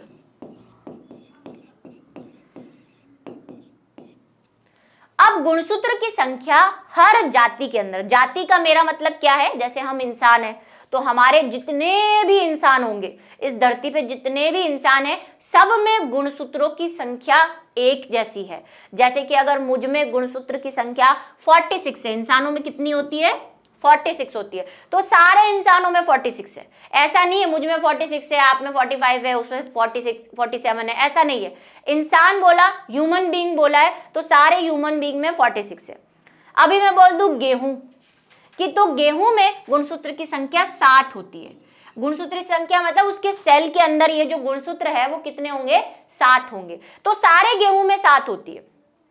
एक्सेप्शन है यहाँ पे अगर हमने कोई नई वैरायटी बना रखी हो, लेकिन हम कॉमन बात कर रहे हैं। ऐसे ही अलग अलग जीवों में क्या होते हैं, गुणसूत्रों की संख्या फिक्स होती है। जैसे कि इंसानों में मैंने कहा कितनी है, 46 है। मतलब अगर हमारी एक सेल उठाओगे आप, हमारी एक सेल खोलोगे तो उसके अंदर कितने गुणसूत्र मिलेंगे, 46 गुणसूत्र मिलेंगे।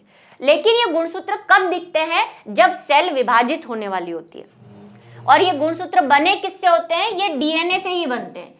डीएनए पहले ऐसे ऐसे पड़ा रहता है, ऐसे ऐसे।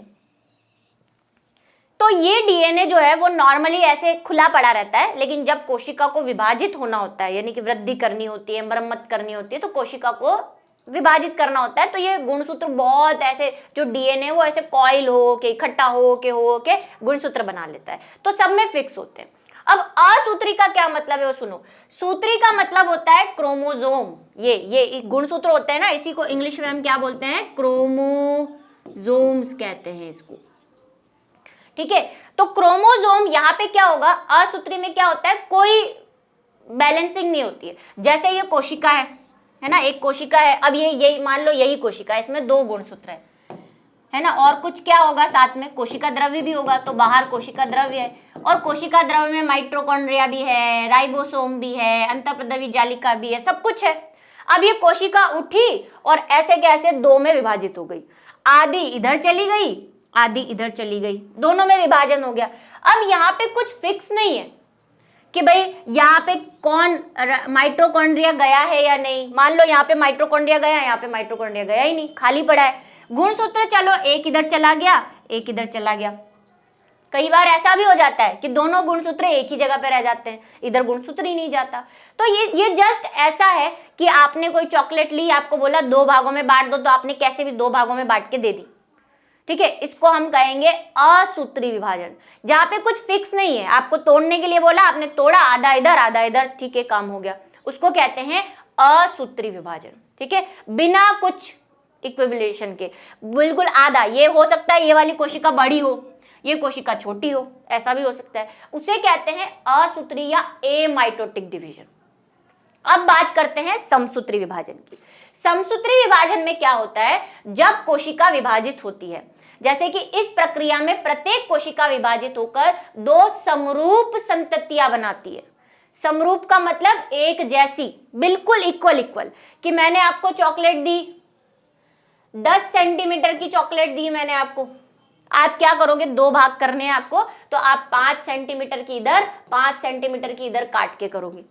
तो यहाँ पे सब कुछ इक्वल होता है, और इक्वल से यहाँ पे मतलब किसका है, मेनली गुणसूत्रों का, कि जैसे ये कोशिका है, इसके अंदर ये केंद्रक है, इसके अंदर 4 गुणसूत्र थे, एक कोशिका में कितने गुणसूत्र है, 4 गुणसूत्र है।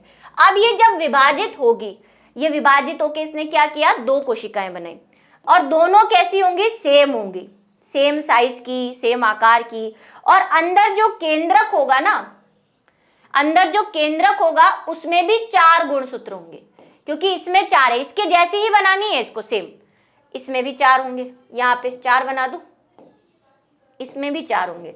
अब आप बोलेंगे मैम ऐसे कैसे 4 हो गए, ये कैसे हो गया 4, ये 4 ऐसे हुआ कि इस कोशिका ने की चालाकी, जिसको मैंने जो हमारी क्लास थी वहां पे चॉकलेट का एग्जांपल देके समझाया था कि मम्मी के पास जब एक चॉकलेट होती है और बच्चे झगड़ते हैं, आज दूसरे तरीके से समझाती हूँ। ये क्या करती है, ये चालाकी करती है, इसको पता है कि मेरे को 2 एक जैसी कोशिकाएं बनानी है, तो ये क्या कर लेती है, पहले ही चुपके से क्या कर लेती है, इनको डबल कर लेती है, इनको डबल कर लेती है।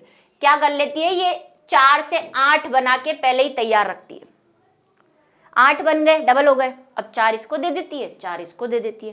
तो यहाँ पे जो मात्र कोशिका है, इसको ही हम मात्र कोशिका कहेंगे। मात्र कोशिका से जो संतति कोशिका बनती है, उसमें गुणसूत्रों की संख्या समान है। देखो यहाँ पे भी 4 थे, यहाँ पे भी 4 है, यहाँ पे भी 4 है, वहां पे ऐसा नहीं था, वहां पे क्या हो गया था, या तो 2 एक तरफ चले जाएंगे या जाएंगे ही नहीं, ठीक है। तो यहाँ पे क्या होता है, मात्र कोशिका से जो संतति कोशिका बनती है उसमें गुणसूत्रों की संख्या मात्र कोशिका के समान होती है, इसीलिए इसको सम कह रहे हैं। सम का मतलब समान, और सूत्री का मतलब गुणसूत्र। नाम याद कर लो तो मीनिंग याद हो जाएगा। समान गुणसूत्र रहते हैं इसमें 4 थे तो दोनों में भी 4 ही रहेंगे।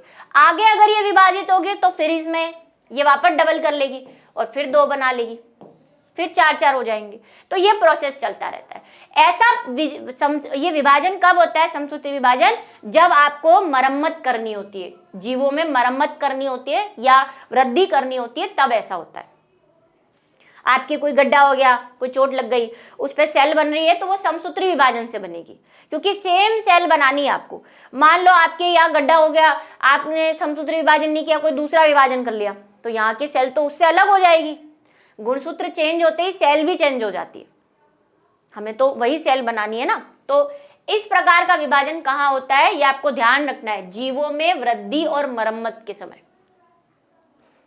दूसरा है अर्धसूत्री विभाजन, ये बहुत खतरनाक है।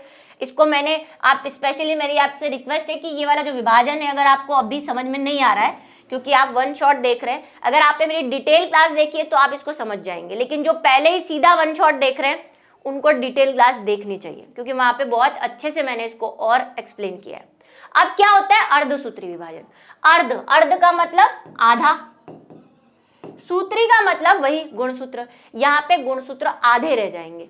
अब आधे कैसे रह जाएंगे, ये देखो, जब कोशिका अर्धसूत्रण द्वारा विभाजित होती है तो इसमें 2 की जगह 4 नई कोशिकाएं बनती है। एक अंतर तो क्या है कि गुणसूत्र आधे रह जाते हैं।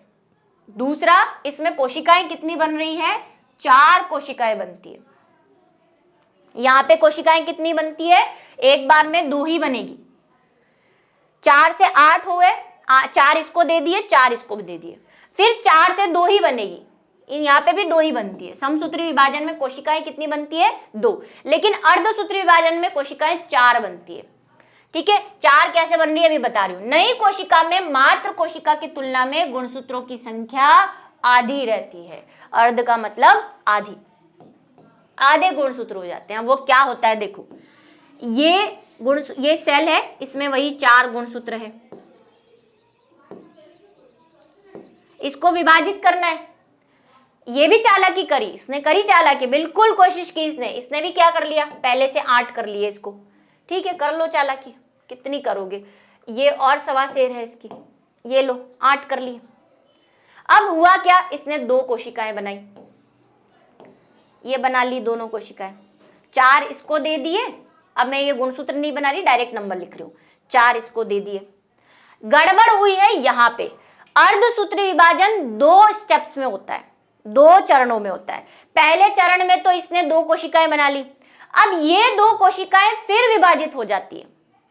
लेकिन इस विभाजन के समय यहाँ पे क्या होता है, डबल नहीं होती है, यहाँ पे डबलिंग नहीं हो रही। यहाँ पे क्या होगा देखो, समसूत्री विभाजन में इससे 2 बनती है, 2 वापस जब 2 बनाएगी तो ये वापस 8 कर लेती है इसको। ये एक बार चालाकी करती है, दूसरी बार फिर करती है, लेकिन ये यहाँ पे एक बार तो चालाकी कर लेती है, दूसरी बार भूल जाती है, 4 के 4 ही रहने देती है। तो अब क्या होगा, अब जो कोशिकाएं बनेगी उसमें आधा आधा जाएगा, तो इधर भी 2 जाते हैं, इधर भी 2 जाते हैं, इसमें से भी 2 जाएंगे, 4 में से 2, 4 गुणसूत्र से 2 इधर चले गए, 2 इधर चले गए, तो टोटल कितनी कोशिकाएं बनी, 4 बन रही है। लेकिन उनमें गुणसूत्रों की संख्या मेन वाली कोशिका से कैसी है देखो, आधी है। यहाँ पे कैसे थे, 4 थे, लेकिन अब जो कोशिका बनी है, जो संतति कोशिका बनी है, संतति कोशिका बनी है, संतति कोशिका बनी है, उसमें तो 2 ही है, आधे हो गए ना, 4 के आधे हो गए, क्योंकि ये यहाँ पे चालाकी करना भूल जाती है। दूसरी चीज ये है कि अर्धसूत्री विभाजन हमेशा 2 स्टेप्स में होगा, ये वाला स्टेप भी होना है इसमें, ये वाला भी होना है। समसूत्री में ऐसा पक्का नहीं है, समसूत्री में हो सकता है कि ये कोशिका यहीं विभाजित होकर छोड़ दे, बस ये विभाजित हो गई, आगे विभाजित होना है नहीं होना है इसकी मर्जी है। ठीक है, तो जरूरी नहीं है इसमें दूसरा स्टेप हो कि ये आगे विभाजित हो ही सही, ऐसा जरूरी नहीं है। होगी तो ये अपने आप को डबल करके होगी, इसीलिए गुणसूत्रों की संख्या हमेशा समान रहती है। यहाँ पे ऐसा नहीं होता, यहाँ पे ये क्या करती है, डबल बार चालाकी नहीं कर पाती। ये कहाँ पे होता है, ये क्रिया जो है ये होती है युग्मक निर्माण के समय। अब युग्मक निर्माण क्या होता है ये मैंने डिटेल क्लास में समझाया है, अभी के लिए आप सिर्फ एग्जाम्पल लिख लो। ठीक है, चलो, तो इसी के साथ आज का हमारा जो 1 शॉट है वो यहीं पे खत्म होता है। मिलेंगे हम नेक्स्ट 1 शॉट के अंदर, क्योंकि सभी चैप्टर्स के 1 शॉट आएंगे। बस एक बार आप टाइम टेबल देख लीजिए कीजिए यूट्यूब पे कि कब 1 शॉट आने वाला है। वीक में हम सोच रहे हैं एक बार आपको 1 शॉट दे, तो इंतजार करिए नेक्स्ट 1 शॉट का। तब तक के लिए सभी को बाय। कमेंट सेक्शन में जरूर लिख के बताएं कि कैसा लगा 1 शॉट और किस तरह से आपका रहा एक्सपीरियंस, उसको कमेंट सेक्शन में जरूर लिखें। चलिए, सभी बच्चों को मेरी तरफ से एक बार फिर से बाय एंड थैंक यू।